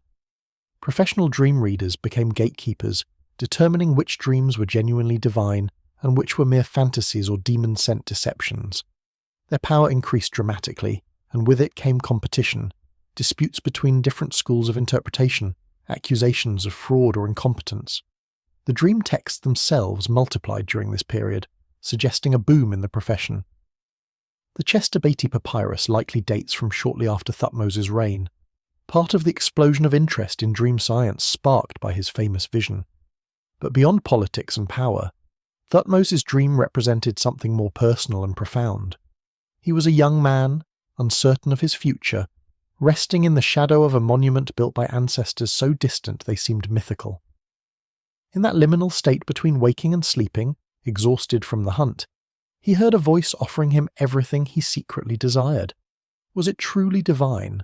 Was it his own ambition speaking in the language of religion? Or was it, as some modern psychologists might suggest, his unconscious mind processing information about his brother's illness, recognizing an opportunity and presenting it in a form his conscious mind could accept? We cannot know. What we do know is that Thutmose chose to believe, or claimed to believe, and that choice transformed not just his life, but his entire civilization's relationship with dreams. After Thutmose, no one could dismiss royal dreams as mere sleep illusions. After the dream stealer stood between the Sphinx's paws, dreams were definitively established as legitimate sources of political authority. The turning point had come when everything changed, when a young prince slept in the desert and woke to claim a kingdom. Once dreams became political currency, they could no longer remain innocent. What began as spiritual practice transformed into strategic tool, wielded by those who understood that a well-timed vision could shift alliances, justify invasions, or eliminate rivals. The immediate consequence of Thutmose's dream precedent was that every subsequent pharaoh faced pressure to produce their own divine visions, to prove their connection to the gods through sleep. Dreams became expected, almost mandatory, for legitimate rule. Ramesses II, who ruled 3 centuries after Thutmose, perfected the political use of dreams. Before his famous battle at Kadesh against the Hittites, a battle that nearly ended in disaster, Ramesses claimed to have received a dream from his father, the god Amun. The dream came on the night before combat when Egyptian forces were camped in hostile territory, outnumbered and vulnerable. In the vision, Amun appeared and promised victory, telling Ramesses to attack without fear. The pharaoh shared this dream with his troops at dawn, and they fought with renewed courage, turning what should have been a defeat into something Ramesses could spin as triumph. The propaganda value was immense. After the battle, Ramesses commissioned inscriptions at multiple temples describing not just the fighting, but the dream that preceded it. The message was clear. Egyptian military power came not just from soldiers and chariots, but from divine favour manifested through royal dreams. When the pharaoh slept, gods gave strategy. When he woke, armies conquered. The claim was impossible to disprove and politically brilliant. Even if the battle had not gone exactly as Ramesses described, Even if the Hittites had fought him to a stalemate, the dream made it a divine success. But there were costs. As dreams became tools of power, their spiritual authenticity became suspect. Common people began to question whether royal dreams were genuine divine communications or political inventions. Temple priests who validated and interpreted these visions found themselves in impossible positions. If they confirmed every royal dream as authentic, they risked being seen as corrupt collaborators. If they questioned too many, they risked royal displeasure or worse. Some priests chose caution, developing elaborate ritual tests to determine dream validity. Others chose expedients, telling pharaohs what they wanted to hear. The professional dream interpreters faced similar pressures. As their importance grew, so did competition for palace positions. Interpreters began accusing each other of incompetence or fraud, claiming rival interpretations were incorrect or dangerous. Palace intrigues developed around dream reading, with different factions supporting different interpreters, knowing that whoever controlled dream interpretation could influence policy. What had been a sacred practice became a political battlefield, fought in whispers and inscriptions rather than with swords. For ordinary Egyptians, these developments had mixed effects. On one hand, the emphasis on royal dreams elevated the entire practice, making all dreams seem more important and worthy of attention. The production of dream manuals increased, more temples offered dream incubation services, and the professional class of interpreters expanded beyond palace walls into provincial towns and villages. Dream culture became more accessible, more democratic, as techniques once reserved for elites spread through society. On the other hand, the political manipulation of dreams created cynicism. If pharaohs invented visions for strategic purposes, might not everyone do the same? If dreams could be falsified, how could any dream be trusted? This tension appears in later texts, where writers explicitly distinguish between true dreams sent by gods and false dreams created by human imagination or demonic deception. The existence of such distinctions suggests widespread doubt, a need to defend the practice against skeptics who saw all dreams as either meaningless or manipulated. The military use of dreams extended beyond Ramesses. Multiple pharaohs claimed dream guidance before battles, diplomatic missions, or building projects. Sometimes the dreams proved prescient, the campaign succeeded, the building stood firm, and faith in dream prophecy was reinforced.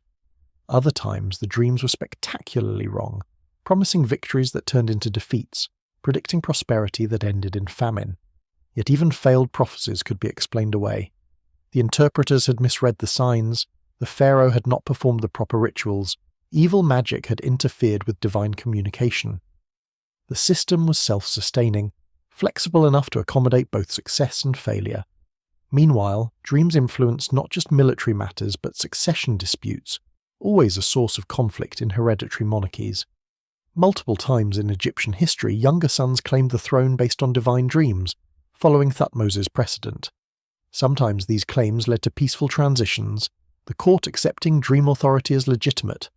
Other times they triggered civil wars, rival factions supporting different brothers, each claiming divine sanction through dreams. The archive from Deir el-Medina contains fragments of correspondence discussing one such succession crisis, with workers debating which prince's dream seemed more credible, whose interpreters were more reliable. The economic consequences were also significant. The expansion of dream services created jobs, supported temple economies, and redistributed wealth. People paid for dream incubations, for interpretations, for protective amulets against nightmares, for spells to change dream outcomes. A small industry developed around sleep, employing priests, scribes, amulet makers, incense suppliers, and temple administrators. In some towns, dream services became a major source of revenue, with temples competing to offer the most effective incubation chambers and the most accurate interpreters. But perhaps the deepest consequence was psychological. When an entire civilization takes dreams seriously, when everyone from pharaoh to farmer believes their nightly visions contain meaning and guidance, it changes how people relate to their own minds. Sleep becomes active rather than passive, something to prepare for and work with rather than simply endure. The boundary between waking and dreaming blurs, with dream experiences influencing daily decisions and daily events shaping dream content in a continuous feedback loop. This created a culture of heightened self-awareness. People paid attention to their inner lives, noticed patterns in their thoughts and feelings, kept journals of their experiences. The dream records from Deir el-Medina are not just lists of visions, but chronicles of emotional life, anxieties about work and family, hopes for the future, grief over losses. By taking dreams seriously, Egyptians developed a vocabulary for discussing subjectivity, for articulating experiences that had no physical referent but felt intensely real. Yet there was danger in this too. When dreams matter too much, they can overwhelm waking judgment. Sources hint at people who became obsessed with their dreams, who refused to act without consulting interpreters, who spiraled into anxiety when dreams seemed unclear or contradictory. There are references to individuals who stopped sleeping out of fear of bad dreams, who became convinced that enemies were attacking them through dream magic, who lost touch with shared reality. The same practices that helped most people find meaning could trap vulnerable individuals in cycles of fear and confusion. The consequences of making dreams politically and spiritually central were thus complex, neither purely positive nor purely negative, but deeply transformative. Egyptian civilization had committed itself to taking the night seriously, to believing that what happened in sleep mattered as much as what happened in waking. That commitment shaped everything, from how wars were fought to how families made decisions, from temple architecture to personal psychology. The die was cast, the path chosen, and Egypt would follow it for the rest of its history, through centuries of glory and eventual decline, always dreaming. The influence of Egyptian dream practice did not die with pharaonic civilization. It spread, transformed, and endured, shaping how later cultures understood sleep and consciousness. When Greek travellers visited Egypt, they encountered dream temples and returned home to build their own. When Romans conquered the ancient world, they brought Egyptian dream interpreters into their courts. When medieval scholars translated ancient texts, Egyptian dream wisdom entered Christian and Islamic thought. The thread runs through history, sometimes visible, sometimes hidden, but never completely broken. The Greeks were the first major recipients of Egyptian dream knowledge. Herodotus, visiting Egypt in the 5th century before the Common Era, documented dream incubation practices he found at temples throughout the Nile Valley. He described how people slept in sacred precincts, hoping for healing visions, how priests interpreted these dreams, how the practice was considered normal and respectable. When he returned to Greece, such ideas were already circulating, but Egyptian precedent gave them authority and sophistication. By the 4th century before the Common Era, dream temples called Asclepieions dotted the Greek world, dedicated to Asclepius, god of healing. The architecture and rituals closely paralleled Egyptian models. Supplicants purified themselves through fasting and bathing, made offerings to the god, and slept, in special chambers called abaton. The goal was identical to Egyptian practice, to receive a dream in which the god appeared, diagnosed illness, and prescribed treatment. The similarities were not coincidental. Greek physicians and priests had studied in Egypt, learned the techniques, and adapted them to Hellenic culture. The Greek philosopher Aristotle wrote about dreams in his treatise on dreams, attempting to provide a natural rather than supernatural explanation. Yet even while arguing that dreams arose from physiological processes, he acknowledged they could sometimes predict the future, not through divine intervention, but through the dreaming mind's ability to notice subtle patterns the waking mind missed. This was Egyptian thinking dressed in Greek rationalism. The insight that dreams reveal knowledge the conscious self does not possess, expressed in philosophical rather than religious language. Later Greek and Roman dream interpretation manuals drew heavily on Egyptian sources. The Onera Critica, written by Artemidorus of Daldis in the 2nd century of the Common Era, is the most comprehensive dream interpretation text to survive from antiquity. Artemidorus explicitly cites Egyptian authorities, quotes Egyptian dream books, and acknowledges that much of his material comes from older traditions preserved in temple libraries. His categorization system, dividing dreams into those that predict the future and those that reflect present concerns, mirrors Egyptian classifications found in papyri 1,000 years older. When Christianity spread through the Mediterranean world, it encountered both Greek philosophy and Egyptian mysticism. The early church fathers had complex attitudes toward dreams. On one hand, the Bible was full of significant dreams, from Joseph interpreting Pharaoh's visions to the Magi warned in a dream not to return to Herod. On the other hand, pagan dream practices smacked of superstition and demon worship. The solution was to accept dreams as potentially divine while condemning dream temples and professional interpreters as dangerous. Yet Egyptian influence persisted in Christian monasticism. Desert fathers in Egypt, founding the first monasteries, developed practices of dream attention that closely paralleled ancient Egyptian techniques. Monks kept dream journals, sought guidance through visions, discussed their dreams with spiritual directors who functioned much like the ancient masters of the secret things. The terminology changed, replacing Egyptian gods with Christian angels and saints, but the underlying practice, using dreams for spiritual insight and decision-making, remained remarkably similar. Islamic scholars inherited this tradition when they conquered Egypt in the 7th century. The Quran contains multiple references to significant dreams, and Hadith literature records Muhammad's teachings about dream interpretation. Islamic dream theory developed its own sophisticated framework, but it built on foundations laid by earlier civilizations including Egypt. Medieval Arabic texts on dream interpretation often begin by citing ancient authorities, including Egyptian sources that had been translated into Arabic and preserved when Greek and Latin versions were lost. The Jewish tradition also shows Egyptian influence, though more indirectly. The biblical story of Joseph in Egypt, interpreting Pharaoh's dreams of fat and thin cows, clearly assumes Egyptian dream culture as background. Later, Jewish mysticism, particularly Kabbalah, developed elaborate systems of dream interpretation that share structural similarities with Egyptian models, the same attention to symbolic correspondence, the same belief that dreams can access hidden knowledge, the same practices of ritual preparation before sleep. European Renaissance scholars rediscovered ancient dream texts through Arabic translations. When Egyptian papyri began to be collected and studied in the 18th and 19th centuries, they provided concrete evidence for practices previously known only through Greek and Roman descriptions. Victorian Egyptologists were often shocked by what they found. Dream books that seemed remarkably similar to contemporary dream interpretation manuals being published in London and Paris. The continuity was undeniable. Then came Freud, publishing The Interpretation of Dreams in 1900, claiming to have discovered that dreams revealed unconscious desires. Yet Freud acknowledged ancient precedents, citing Artemidorus and other classical sources, which themselves drew on Egyptian foundations. Freud's innovation was not the idea that dreams meant something. Cultures worldwide had believed that for millennia, but the specific psychosexual framework he imposed on dream symbolism. Still, the basic method, recording dreams, looking for patterns, interpreting symbols, was ancient. Jung went further, explicitly comparing his theories to ancient Egyptian concepts. He saw the Egyptian Ka as equivalent to his anima or soul image.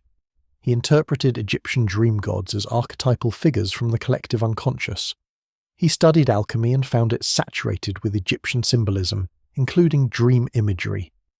Jung believed ancient Egyptians had understood something about the psyche that modern materialism had forgotten, that consciousness extended beyond individual ego into transpersonal realms accessible through dreams. Modern sleep science, despite its technological sophistication, echoes Egyptian insights. Research shows that dreams help process emotions, consolidate memories, solve problems, even predict illness by detecting physiological changes before symptoms appear. All of this was known in different language to ancient Egyptian dream interpreters. The mechanisms have been explained, the neuroscience mapped, but the fundamental observations that dreams matter, that they serve important functions, that paying attention to them can improve waking life, would sound familiar to a priest of Thoth. Contemporary dream practices, from lucid dreaming workshops to therapeutic dream work, from New Age dream incubation to trauma-focused imagery rehearsal, all carry traces of Egyptian influence, sometimes directly through transmitted traditions, sometimes through independent rediscovery of the same truths. The human experience of dreaming has not changed in 3,000 years. What the ancient Egyptians discovered through careful observation and spiritual practice, we continue to discover through science and psychology. The words change, but the wisdom endures. Behind the royal inscriptions and temple rituals, behind the professional dream interpreters and political machinations were ordinary people, workers who carved tombs, scribes who copied texts, mothers who worried about their children, farmers who prayed for rain. Their dreams were not monuments to ambition, but windows into hopes and fears that transcend time, and they left records, fragments of their inner lives preserved by accident on scraps of limestone and pottery. Voices from the forgotten majority who dreamed the same dreams we dream. Consider Amenacht, a scribe who lived in Deir el-Medina during the reign of Rameses the Great. His dream journal, scattered across multiple ostraca, survives in pieces. One entry describes dreaming that his dead father appeared asking for water. Amenacht woke distressed, interpreted this as a neglected offering, and immediately went to the family tomb with beer and bread. The anxiety is palpable even 3,000 years later, the guilt of a son who fears he has failed his duty to the dead, the comfort of having a ritual response that could make things right. Another ostracon records Amenacht dreaming of being promoted to chief scribe, a position he desired but had little realistic chance of achieving. The dream interpreter he consulted told him the vision was wishful thinking, not prophecy, but added that dedication to work might make it reality anyway. Amenacht noted this with obvious disappointment, then practical determination. Dreams revealed desires, even when they could not guarantee outcomes. Knowing what you wanted was itself valuable, a starting point for waking action. There was Naunachte, a woman from the same village whose will survives, disinheriting several of her children for neglecting her in old age. But before that legal document came dream records, ostraca, where she wrote about recurring dreams of her mother, who had died when Naunacht was young. In the dreams, her mother cooked bread, braided Naunacht's hair, sang songs from childhood. These were not prophetic visions or divine messages, just the unconscious mind processing grief and longing, bringing back moments of love and safety. Naunachte kept these records, returned to them, found comfort in documenting what she saw in sleep. A stonecutter named Peniot recorded a nightmare that haunted him for weeks. He dreamed of being trapped in a tomb he was carving, the ceiling collapsing, darkness and suffocation. The dream reflected real anxiety. Working in confined spaces hundreds of feet below ground was dangerous. Accidents happened, men died. Peniot consulted a priest who gave him a protective amulet and taught him a prayer to recite before descending into the tombs each day.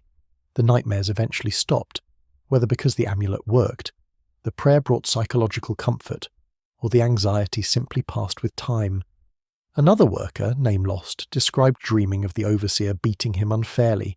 In waking life, this overseer was known for harsh treatment, and the worker had filed formal complaints. The dream became evidence in his case, recorded on an ostracon submitted to the village council. It showed his mental state, the fear and resentment the overseer caused. The council used it as one piece of evidence in their decision to transfer the worker to a different crew. Dreams had legal weight, not as prophecy but as testimony about emotional reality. There are love dreams, preserved with touching directness. A young man wrote of dreaming about a girl he hoped to marry, seeing her smile, hearing her laugh, feeling her hand in his. He consulted a dream interpreter, hoping this meant she would accept his proposal. The interpreter told him dreams of love could be wishful or prophetic, but either way he should speak to her father and make his intentions known. Practical advice grounded in emotional reality, using the dream as motivation rather than guarantee. A mother recorded anxious dreams about her sick child, seeing the child's skin turn yellow, seeing him struggle to breathe. These were symptoms she observed while waking but feared to fully acknowledge. The dreams forced her to face reality, to seek medical help from the temple physicians. The child survived, and she later wrote that the dreams had been both warning and call to action. Her unconscious mind had seen what her conscious mind wanted to deny, and dreams had given that knowledge a voice. An elderly priest named Chemoset kept a dream diary spanning decades, one of the most extensive surviving from ancient Egypt. His entries show patterns, recurring symbols, evolving themes. Early in life he dreamed of water, floods, swimming in the Nile. In middle age his dreams filled with books and writing, reflecting his work as a temple scribe. In old age he dreamed increasingly of his parents, long dead, and of temples he had visited in youth. The dreams mapped his psychological journey, showing what occupied his mind at different life stages. Several women's dreams survive, fewer than men's because women had less access to writing materials and formal education, but enough to reveal parallel concerns. They dreamed of childbirth, both hoped for and feared. They dreamed of their husbands, alive or dead. They dreamed of domestic crises, fires in homes, grain storage running low, tensions with neighbours, and they dreamed of freedom, flying above the Nile, walking in gardens, moments of escape from the grinding labour of daily survival. Children's dreams were sometimes recorded by parents or teachers. A student scribe copied out his nightmare about forgetting his lessons, standing before his teacher unable to remember the characters he had practiced. Classic anxiety dream, familiar to students in every era. The teacher used this to encourage more diligent study, but also showed compassion, sharing his own student dreams, assuring the boy that such fears were normal and would pass. What emerges from these fragments is humanity unchanged by time. The specific content reflects Egyptian culture, crocodiles and pharaohs rather than cars and computers, but the emotional core is identical to our own dreams. Anxiety about work and family, grief over loss, hope for love, fear of failure, longing for parents, processing trauma, expressing desire. The ancient Egyptians were not exotic others with alien minds. They were people who worried and hoped and dreamed exactly as we do. Their dreams also reveal universal patterns Jung would later call archetypes: flying dreams, falling dreams, being chased, losing teeth, public nakedness, meeting the dead. These appear in Egyptian records just as they appear in dream journals kept today. The imagery changes, the meaning shifts with culture, but the basic experiences seem hardwired into human consciousness. Whatever dreams are, neurological processing or soul journeys or both, they follow patterns that transcend individual lives and historical periods. Reading these ancient dream records, these voices from forgotten people who lived and died 3,000 years ago, creates a strange intimacy. They trusted papyrus and stone to hold their most private experiences, never imagining strangers in an unimaginable future would read them. Yet here we are, touching their fears and hopes, recognizing ourselves in their words, connecting across the vast gulf of time through the common language of dreams. They are gone, dust and memory, but what they saw when they closed their eyes, what they felt upon waking, remains eternally human and eternally alive. Not everyone believed. In a civilization where dream interpretation was practically mandatory, where pharaohs built policy on nocturnal visions and common people consulted interpreters before major decisions, there existed a quieter tradition of skepticism. Resistance to dream culture rarely appears in formal texts, which were written by priests and scribes invested in the system, but traces survive in graffiti, private letters, and satirical literature that reveal a more complex picture. The earliest evidence of skepticism appears in wisdom literature, collections of practical advice supposedly from respected elders.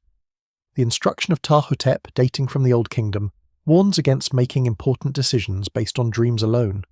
While not rejecting dreams entirely, Ptah-hotep advises consulting multiple sources, observing waking evidence, using reason alongside revelation.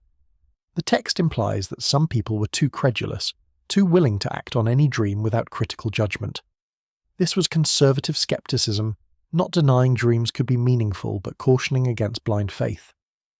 More pointed criticism appears in satirical texts. One fragmentary papyrus contains a dialogue between a skeptical scribe and a dream interpreter. The scribe lists contradictions in dream interpretation, pointing out that the same symbol might have opposite meanings depending on context, that interpretation seemed arbitrary, that different interpreters gave conflicting readings of identical dreams. The interpreter defends the practice, arguing that divine communication is inherently ambiguous, requiring expert knowledge to decode properly. But the text treats the scribe's objections seriously, not dismissing them as impiety. Private letters contain blunter skepticism. One correspondence between brothers, discovered at Deir el-Medina, includes a passage where the younger brother mocks the elder for consulting a dream interpreter about whether to buy a donkey. The younger brother writes that dreams are confused images created by indigestion or exhaustion, not messages requiring professional interpretation. He suggests his brother is wasting money on charlatans when simple observation of the donkey's health would serve better. The elder brother's response, if it existed, has not survived. Economic resentment fueled some opposition. Dream interpreters charged fees, sometimes substantial ones, for their services. Temple dream incubation required offerings that could strain family budgets. For people struggling to feed themselves, Spending resources on dream consultation seemed wasteful or exploitative.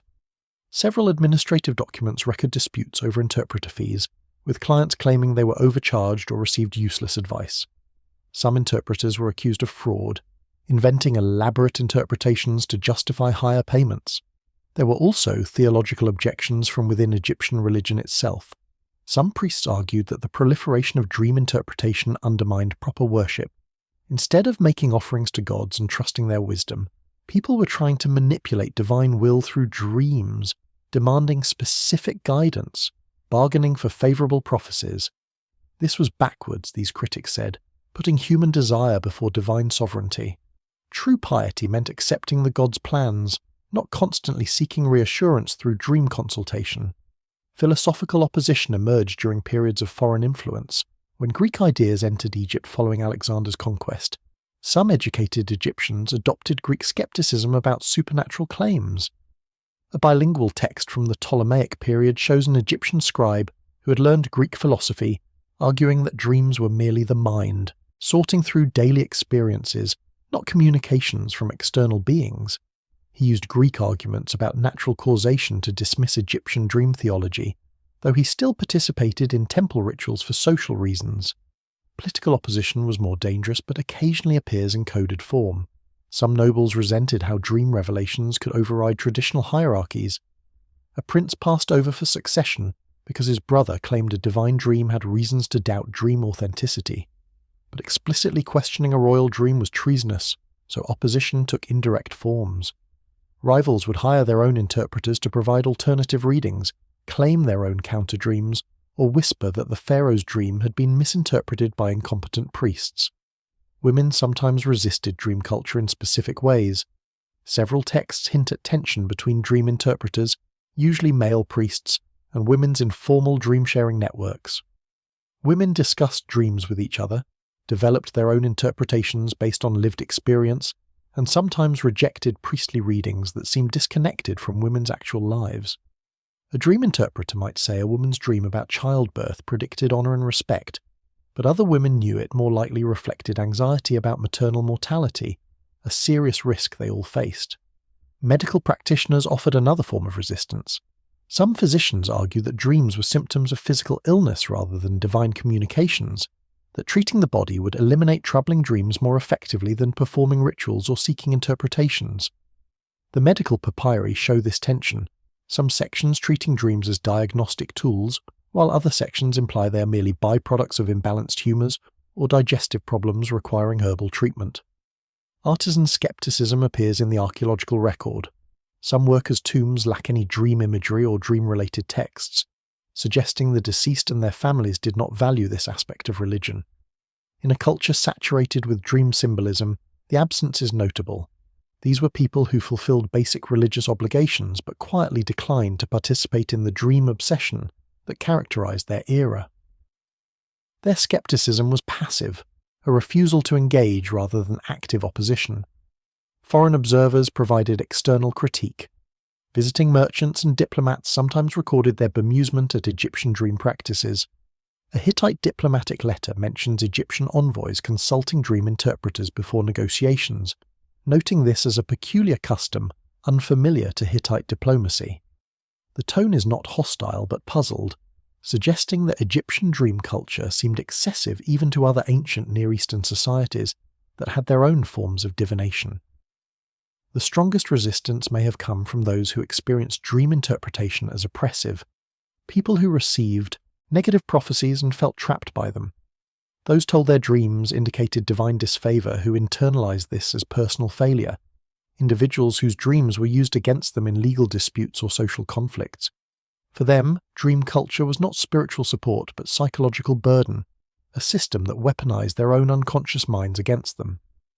Yet despite all this opposition, dream culture persisted and even flourished. The skeptics never formed an organized movement, never created alternative institutions, never successfully challenged the fundamental assumptions underlying dream interpretation. Perhaps this was because the opposition was always fragmentary, coming from different directions for different reasons, never coalescing into a unified critique. Or perhaps it was because, despite legitimate objections, most people still wanted to believe their dreams mattered, that sleep revealed something waking life concealed.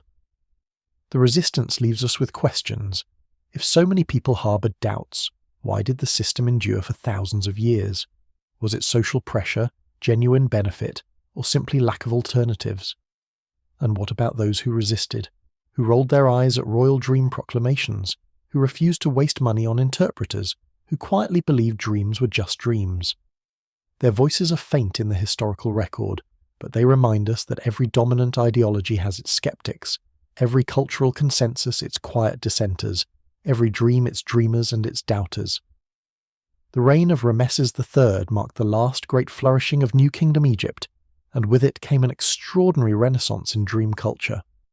After centuries of refinement, Egyptian dream practice reached its most sophisticated expression, producing texts, architecture, and artistic representations that synthesized all previous developments into a comprehensive system.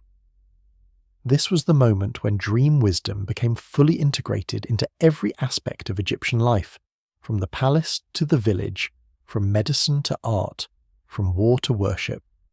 The king himself was deeply invested in dreams. Ramesses III commissioned the construction of multiple dream temples, small sanctuaries within larger temple complexes specifically designed for incubation. At Medinet Habu, his massive mortuary temple, archaeologists have identified at least 3 separate dream chambers, each with unique architectural features.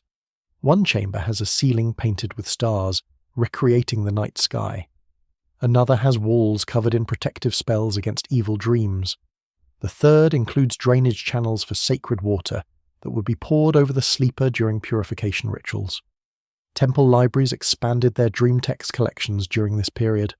Inventories from various temple archives list multiple copies of dream interpretation manuals, suggesting these were among the most frequently consulted religious texts. New versions were compiled, adding recent dreams and interpretations to the traditional corpus. Some libraries employed scribes who specialized in copying dream books, ensuring accurate transmission of this knowledge to future generations. The texts became standardized, almost canonical, establishing orthodox interpretations that spread throughout Egypt. Professional dream interpretation reached its institutional peak. The title Master of the Secret Things became formalized, with recognized training programs and certification processes. Aspiring interpreters studied for years under established masters, learning not just the standard dream catalogues but hermeneutic principles, how to adapt general meanings to specific situations, how to ask questions that would elicit relevant context, how to deliver interpretations with appropriate sensitivity. This was professionalization, the transformation of informal practice into regulated profession. Artistic representations of dreams proliferated. Tomb paintings began including scenes of the deceased receiving dream visions, showing gods appearing beside sleeping figures, delivering scrolls or speaking sacred words. These were not mere decorative elements but theological statements, declaring that the tomb owner had been worthy of divine dreams during life and would continue receiving them in the afterlife. The imagery was carefully standardized, suggesting artists were following established iconographic rules for depicting dream encounters. Medical dream analysis became more sophisticated. Physicians developed detailed charts correlating specific dreams with specific illnesses, creating what was essentially a diagnostic manual based on dream symptoms. A patient reporting dreams of heat and thirst might be diagnosed with fever. Dreams of suffocation indicated respiratory problems. Dreams of blindness suggested eye diseases. Some correlations were purely symbolic, but others reflected genuine medical observation, the unconscious mind registering bodily distress before conscious awareness. The awakening was not just institutional, but intellectual. Philosophers and theologians began writing treatises about the nature of dreams, attempting to develop coherent theories about how divine communication through sleep actually worked. One fragmentary text proposes that the Ka, the life force, travels during sleep to a realm where gods and humans can meet directly. Another suggests dreams are messages written on the sleeping mind by divine scribes, using a symbolic language humans must learn to read. These were attempts at systematic theology, moving beyond practical interpretation to metaphysical speculation. Literature absorbed dream themes more deeply. The Tale of Two Brothers, a popular story copied on papyrus and ostraca, features a crucial scene where a goddess appears to the protagonist in a dream, revealing his wife's infidelity and warning him of danger. The dream drives the plot forward, demonstrating how narrative fiction was using dreams not as decorative elements but as essential storytelling devices. Dream scenes became standard in Egyptian literature, both reflecting and reinforcing cultural beliefs about dream significance. Educational practices changed to incorporate dream literacy. Students learning to be scribes were taught basic dream interpretation alongside reading and mathematics. Exercise texts show young scribes practicing the formulas used in dream books, copying out standard interpretations, composing their own based on the models. Dream interpretation was becoming a basic skill, something educated people were expected to understand at least superficially, like knowing religious prayers or legal procedures. The Renaissance also saw innovation in protective magic against nightmares. New spells appeared, more elaborate than earlier versions, combining multiple traditions and techniques. Some spells required complex rituals, others simple recitations. Amulets against bad dreams became more varied and sophisticated, incorporating new materials and designs. The magic was democratizing, with simpler versions available for common people and elaborate versions for the wealthy, but everyone had access to some form of nightmare protection. Dream incubation practices expanded beyond temples into domestic settings. Wealthy households created their own dream chambers, small rooms where family members could sleep while seeking guidance on personal matters. These private incubation rooms lacked the full temple infrastructure, but incorporated key elements: darkness, isolation, ritual preparation. The practice was spreading from institutional religion into private spirituality, individuals taking personal responsibility for cultivating their dream lives. Women's participation in dream culture increased during this period. While earlier evidence shows women dreaming and recording dreams, the Renaissance saw more women becoming professional interpreters, particularly serving female clients. Temple records mention priestesses of Hathor, who specialized in interpreting women's dreams, understanding the specific concerns and circumstances of female life. This was not full gender equality. Men still dominated the profession, but it represented movement toward greater inclusion. The artistic flowering extended to dream imagery in everyday objects. Furniture, jewelry, and household items were decorated with protective symbols against nightmares, images of Bez and other guardian deities. Headrests, those curved wooden pillows used by Egyptians, became canvases for elaborate carved scenes showing gods protecting sleepers. These were not just decorative, they were functional objects that turned every night's sleep into a ritual act, surrounding oneself with sacred imagery. Yet the Renaissance carried seeds of eventual decline. As dream culture became more elaborate and institutionalized, it also became more rigid and conservative. Innovation slowed as established interpretations ossified into dogma. The spontaneity and personal meaning that had characterized earlier practice gave way to formal procedures and official readings. The system was perfecting itself at the moment it was beginning to lose vitality, achieving its fullest expression just as historical forces were gathering that would eventually overwhelm it. But in that moment, in the reign of Ramesses III and the decades that followed, Egyptian dream culture reached a peak of sophistication and integration unmatched anywhere in the ancient world. Every temple had its dream chambers, every city its professional interpreters, every educated person their basic understanding of dream symbolism. The night had been mapped, the language of sleep decoded, the visions of darkness given structure and meaning. It was the awakening before the final sleep, the brilliant sunset before the long night. The deepest truth about Egyptian dreams is not what they believed about the gods, but what they understood about themselves. Beneath all the theology and ritual, the temples and papyri, the professional interpreters and royal proclamations, lay a profound insight about human consciousness that modern science is only beginning to rediscover. The ancient Egyptians knew something we have spent the last few centuries forgetting, that the mind awake and the mind asleep are not separate entities but different modes of the same consciousness, and that dismissing either one leaves us incomplete. This revelation emerges not from any single text but from the cumulative weight of evidence, from thousands of dream records spanning millennia, from architectural choices and artistic representations, from medical observations and philosophical speculation. When you immerse yourself in the sources, when you read worker after worker recording their dreams, priest after priest interpreting them, pharaoh after pharaoh acting on them, a pattern becomes inescapable. These people genuinely believed that reality extended beyond the visible and tangible, that knowledge could come from sources other than reason and observation, that the human psyche contained depths that could only be accessed through sleep. Modern psychology, despite its scientific language, has arrived at remarkably similar conclusions. Carl Jung proposed that dreams connect individuals to a collective unconscious, a shared psychological substrate containing universal symbols and patterns. The ancient Egyptians would have nodded in recognition, though they called it the realm where gods and humans meet, where the K travels while the body sleeps. Different words, different metaphors, but pointing toward the same truth, that consciousness extends beyond individual ego into something larger and more mysterious. Neuroscience has revealed that the dreaming brain is not passive but extraordinarily active, processing emotions, consolidating memories, solving problems, even rehearsing responses to potential threats. The REM state, where most vivid dreams occur, shows brain activity levels matching or exceeding waking consciousness.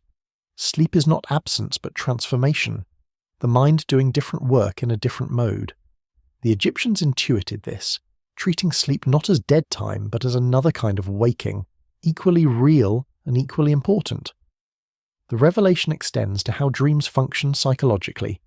Contemporary research shows that dreams help regulate emotions, that people deprived of REM sleep show increased anxiety and emotional instability, that dreaming appears essential to mental health. The ancient Egyptians built an entire therapeutic system around this principle, using dream incubation chambers and interpretation rituals to help people process trauma, resolve conflicts, find meaning in suffering. They understood empirically what science now demonstrates experimentally, that attending to dreams supports psychological well-being. But perhaps the most profound truth the Egyptians grasped was about meaning itself. In the modern materialist worldview, meaning is something humans impose on a fundamentally meaningless universe. Events just happen, brains just fire, dreams are random noise that conscious minds struggle to retroactively organize into coherent narratives. The Egyptian view was exactly opposite. They believed meaning was inherent, woven into the fabric of reality, accessible to those who learned how to perceive it. Dreams were one language in which this meaning spoke. Whether the Egyptian or modern view is correct may be unanswerable, or perhaps the question itself is wrongly framed. What matters is that the Egyptian approach worked for them, provided psychological support, aided decision-making, offered comfort in uncertainty, created community through shared symbolic language. If dreams are meaningless noise, then Egyptian dream culture was an elaborate delusion that nonetheless produced functional benefits. If dreams do contain genuine meaning, then the Egyptians were empirical researchers who developed effective methods for accessing that meaning.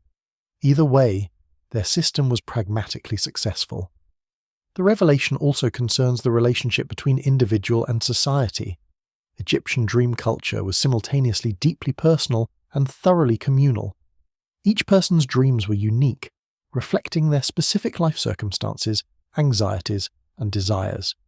Yet dreams were discussed, shared, interpreted within social contexts using shared symbolic vocabularies. This created a middle path between radical individualism and collective conformity. You could have private inner experiences while remaining connected to community through common language and practice. Modern societies tend toward one extreme or the other, either celebrating individual uniqueness to the point of isolation, or demanding conformity that suppresses authentic selfhood. Egyptian dream culture navigated between these poles, honoring both individual experience and collective wisdom. Your dreams were yours, nobody else could dream them for you, but their meaning emerged through dialogue with interpreters who embodied accumulated cultural knowledge. Self and society, personal and communal, individual and tradition, all held in productive tension. Another truth concerns how civilizations create knowledge. We tend to think knowledge advances linearly, with later periods always knowing more than earlier ones, science replacing superstition, enlightenment overcoming ignorance. But the Egyptian evidence suggests a more complex picture. They developed sophisticated understanding of sleep and consciousness through methods completely different from modern science, observation, and spiritual practice rather than controlled experiments and quantitative measurement. Their knowledge was real. It worked, even if the explanatory frameworks seem alien to us. This raises uncomfortable possibilities. What if different methods produce different kinds of knowledge, each valid within its domain? What if the scientific method, for all its power, cannot access certain aspects of human experience that other approaches can reach? The Egyptians used ritual, symbolism, and spiritual practice to explore consciousness, and they discovered things that remained hidden to purely rational inquiry until quite recently. Perhaps knowledge is not singular, but plural, not a pyramid with science at the apex, but an ecology of different ways of knowing. The deepest revelation, though, is about human nature itself. The ancient Egyptians, despite living in a world utterly different from ours, experienced the same inner life we do. They had the same anxieties, the same hopes, the same need to find meaning in chaos, the same desire to understand what happens when consciousness shifts in sleep. Reading their dream records is like looking into a mirror across 3,000 years and seeing yourself reflected back, changed in details but identical in essence. This is humbling and comforting simultaneously. Humbling because it demonstrates that our supposed advances have not fundamentally altered what it means to be human, that we struggle with the same questions our ancestors struggled with, that for all our technology we are not wiser about the things that matter most. Comforting because it means we are not alone, that every confusion we feel has been felt before, that the human condition we navigate was navigated successfully by billions who came before us. The ancient Egyptians understood that dreams were not puzzles to be solved, but mysteries to be lived with, not problems requiring solutions, but aspects of existence requiring integration. They knew that some questions have no final answers, that ambiguity is not a flaw to be eliminated, but a feature to be embraced, that the goal was not to control consciousness, but to work with it. This is the deepest truth, the revelation hidden in plain sight throughout their civilization, that being human means living with mystery, and that wisdom comes not from banishing the unknown, but from learning to dwell gracefully within it. What can we, living in the 21st century with our smartphones and sleep trackers and neuroscience, learn from people who interpreted dreams by consulting papyrus scrolls and sleeping in temple chambers? The question itself assumes a gulf between ancient and modern that may not actually exist.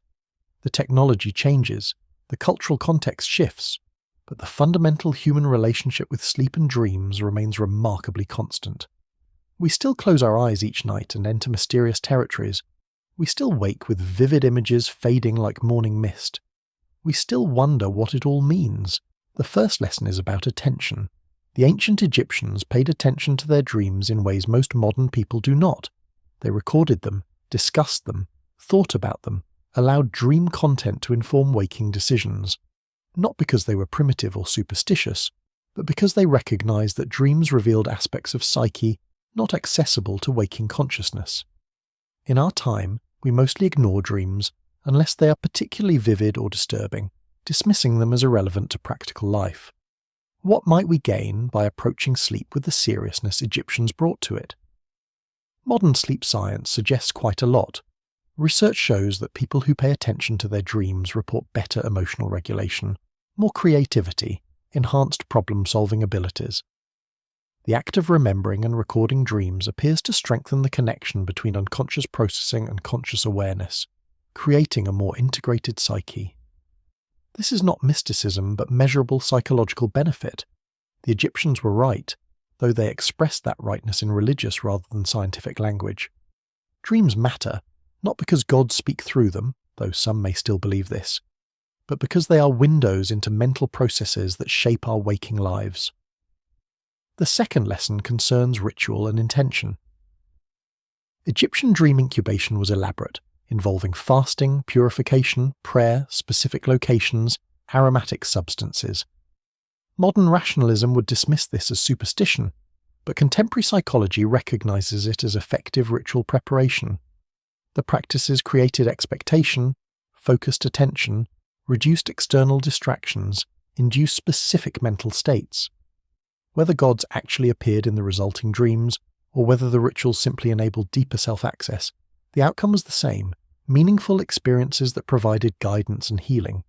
We can adapt this principle without adopting the theology, creating a bedtime ritual, taking time to prepare for sleep rather than collapsing exhausted into bed, setting an intention to remember dreams, keeping a journal by the bedside, These simple practices honour the wisdom embedded in Egyptian tradition while remaining accessible to modern sensibilities. The point is not to recreate ancient practices exactly, but to recognise that how we approach sleep affects what we experience during it, and that some intentionality might serve us better than the haphazard relationship with sleep most of us maintain. The third lesson is about interpretation. The Egyptians had professional dream interpreters, people trained in symbolic language who helped dreamers understand their visions. We have therapists who do similar work, though rarely focus solely on dreams. But we also have something the Egyptians lacked: widespread literacy and education that allows individuals to develop their own interpretive skills. We can be our own dream interpreters, not by memorizing fixed meanings, but by learning to attend to symbols, patterns, and emotional tones in our dreams. The key is balancing personal and traditional interpretation. The Egyptians relied heavily on standardized dream books, but good interpreters adapted those standards to individual circumstances. We can do likewise, learning from psychology and cultural symbolism while remaining attentive to what symbols mean specifically to us. A dream of flying might mean freedom to one person and fear of losing control to another. The meaning emerges through dialogue between personal association and collective wisdom, neither purely subjective nor rigidly objective. The fourth lesson concerns community. Egyptian dream culture was profoundly social. Dreams were discussed, shared, interpreted within communal contexts. In contrast, modern dreams are mostly private, rarely discussed except in therapy or with close intimates. We have lost the social dimension of dreaming, the sense that dreams contribute to collective as well as individual understanding. What might it mean to recover this? To create spaces where dreams can be shared and explored together? Some communities are experimenting with exactly this. Dream groups where participants gather to share and discuss their dreams, offering each other interpretations and support. These groups create something valuable: a shared symbolic language, mutual vulnerability, collective wisdom. They are not temples, not professional services, but voluntary communities of meaning-making. In a fragmented society where many people feel isolated and disconnected, such practices offer genuine community building around the universal human experience of dreaming. The fifth lesson is about mystery.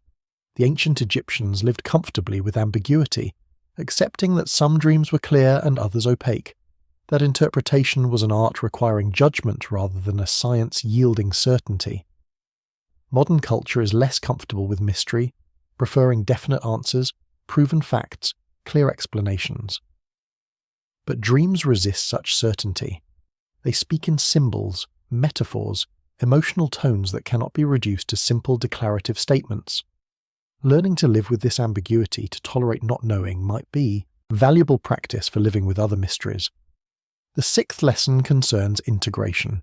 Egyptian dream practice aimed to integrate sleeping and waking life, treating them as complementary rather than oppositional.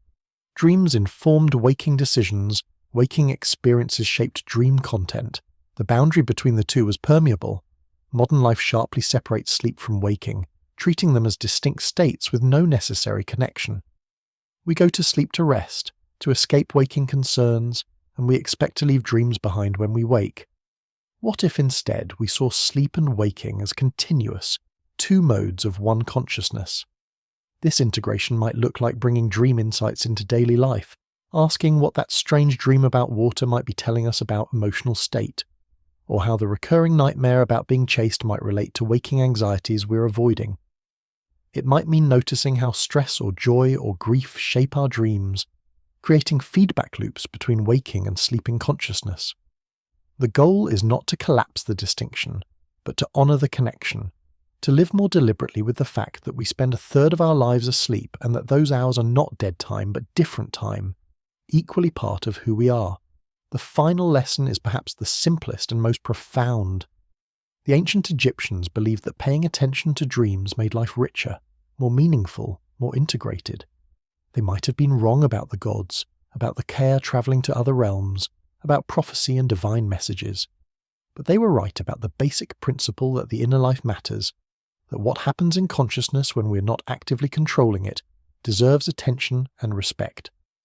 This is a lesson worth carrying forward, not because ancient wisdom is always correct, But because this particular wisdom has been validated by both 3,000 years of human experience and modern psychological research, we cannot become ancient Egyptians. We cannot believe what they believed or live as they lived, but we can learn from them, can recognize that some insights transcend particular cultural forms, can adapt their wisdom to our circumstances.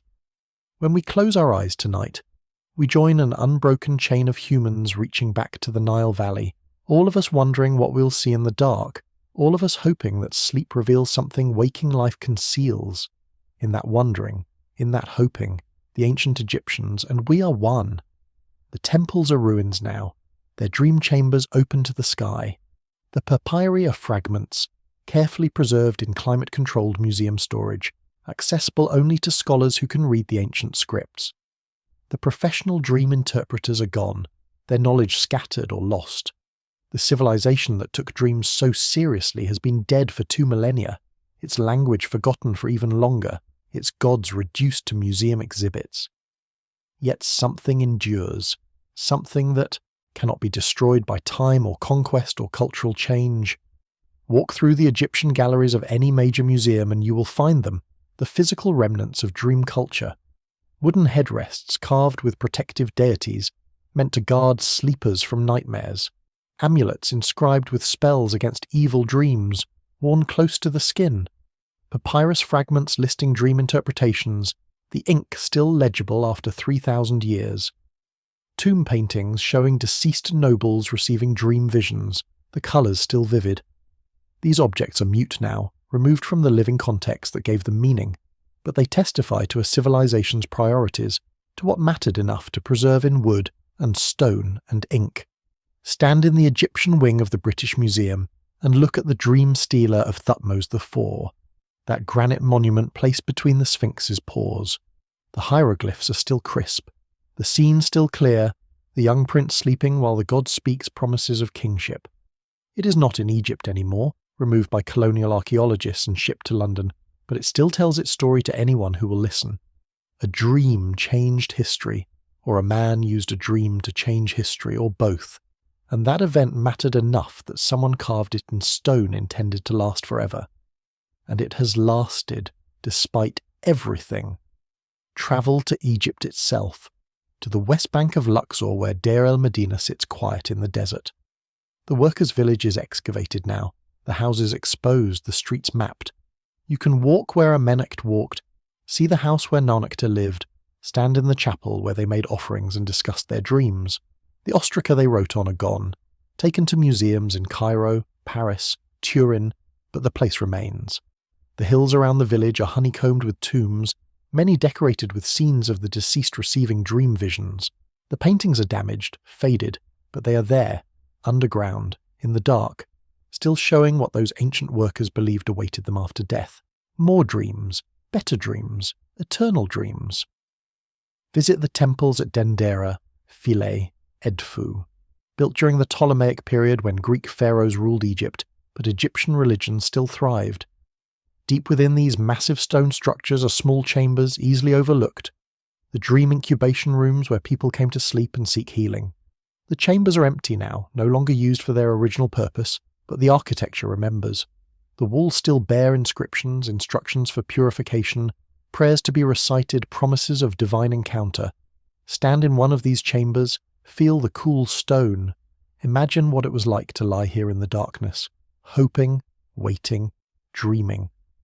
The legacy exists not just in stone but in continuity, in practices that never fully died but transformed and persisted. When early Christians built monasteries in the Egyptian desert, they brought with them the ancient practice of attending to dreams, seeking visions, finding guidance in sleep. When Islamic scholars preserved and translated ancient texts, they included Egyptian dream wisdom, passing it forward to medieval Europe. When Freud developed psychoanalysis, he drew on a tradition of dream interpretation that stretched back through centuries to the Nile Valley. The specific forms changed, the language shifted, but the core practice endured. Today, sleep research laboratories use modern technology to study what the ancient Egyptians studied through ritual and observation, the nature of dreaming, its function, its meaning. The tools are different. electroencephalographs instead of incense, statistical analysis instead of symbolic interpretation, but the questions are the same. What happens when we sleep? Why do we dream? What do those dreams mean? The scientists do not invoke Egyptian precedent, most probably do not think of themselves as continuing ancient work, but they are. They are asking the questions the masters of the secret things asked, seeking knowledge the priests of Thoth sought, exploring territories the pharaohs navigated in their sacred sleep. The legacy lives in anyone who has ever written down a dream, anyone who has talked with a friend or therapist about what they saw in the night, anyone who has woken from a vivid dream and wondered if it meant something. We are heirs to Egyptian dream culture, whether we know it or not. Participants in a conversation that has continued for at least 3,000 years and probably longer. Every time we pause to consider a dream, rather than immediately forgetting it, every time we look for pattern or meaning in our sleep visions, we are doing what Amenhotep did, what Naunakte did, what Thutmose did, what countless millions of ancient Egyptians did. And perhaps most importantly, the legacy endures in the dreams themselves. The content changes. We dream about cars instead of chariots, about smartphones instead of papyrus scrolls, but the fundamental experiences remain identical. We still dream of flying, of falling, of being chased, of losing teeth, of speaking with the dead, of failing at important tasks. These are the same dreams recorded on limestone Australia 3 millennia ago. The human unconscious has not changed, does not evolve, remains eternally consistent in the imagery it generates. In this sense, we dream the same dreams the ancient Egyptians dreamed, and our descendants 3,000 years hence will dream them too. There is comfort in this continuity, in knowing that the strange territories we visit each night have been visited before, that the confusion and wonder we feel upon waking has been felt by billions of humans across vast spans of time. We are not alone in our dreaming. We are part of an unbroken chain of consciousness, sleeping and waking, waking and sleeping, generation after generation, civilization after civilization, always wondering what it means, always seeking understanding. The temples may be ruins, but dreams are still temples, spaces where the boundary between known and unknown grows thin, where we encounter aspects of ourselves we do not meet in daylight, where mystery remains alive. The professional interpreters are gone, but we can still interpret, can still look for meaning, can still honour the experience of dreaming as worthy of attention and respect. The gods of Egypt are silent now, at least in the form ancient worshippers would recognise, but whatever we encounter in dreams, psychological truth or spiritual reality or both, still speaks to those who learn to listen. So the legacy is this: the recognition that sleep matters, that dreams deserve attention, that the inner life is as important as outer achievement, that consciousness extends beyond waking awareness into deeper, stranger territories we visit every night. The ancient Egyptians knew this, built an entire culture around it, and left us the evidence in stone and papyrus and paint. They are gone, but what they knew remains, waiting for each generation to rediscover, waiting for each individual to experience, waiting in the darkness behind our eyelids where dreams are born and where, for a few hours each night, we become explorers of inner space as vast and mysterious as the star-scattered Egyptian sky. Sleep well, dream deep, and remember, when you close your eyes tonight, you join the pharaohs in their golden beds, the workers on their reed mats, the priests in their temple chambers, all of us together in the eternal democracy of sleep, where everyone, prince and farmer, ancient and modern, travels the same roads, sees the same strange sights, and wakes wondering what it meant. The ancient Egyptians would understand. They always did.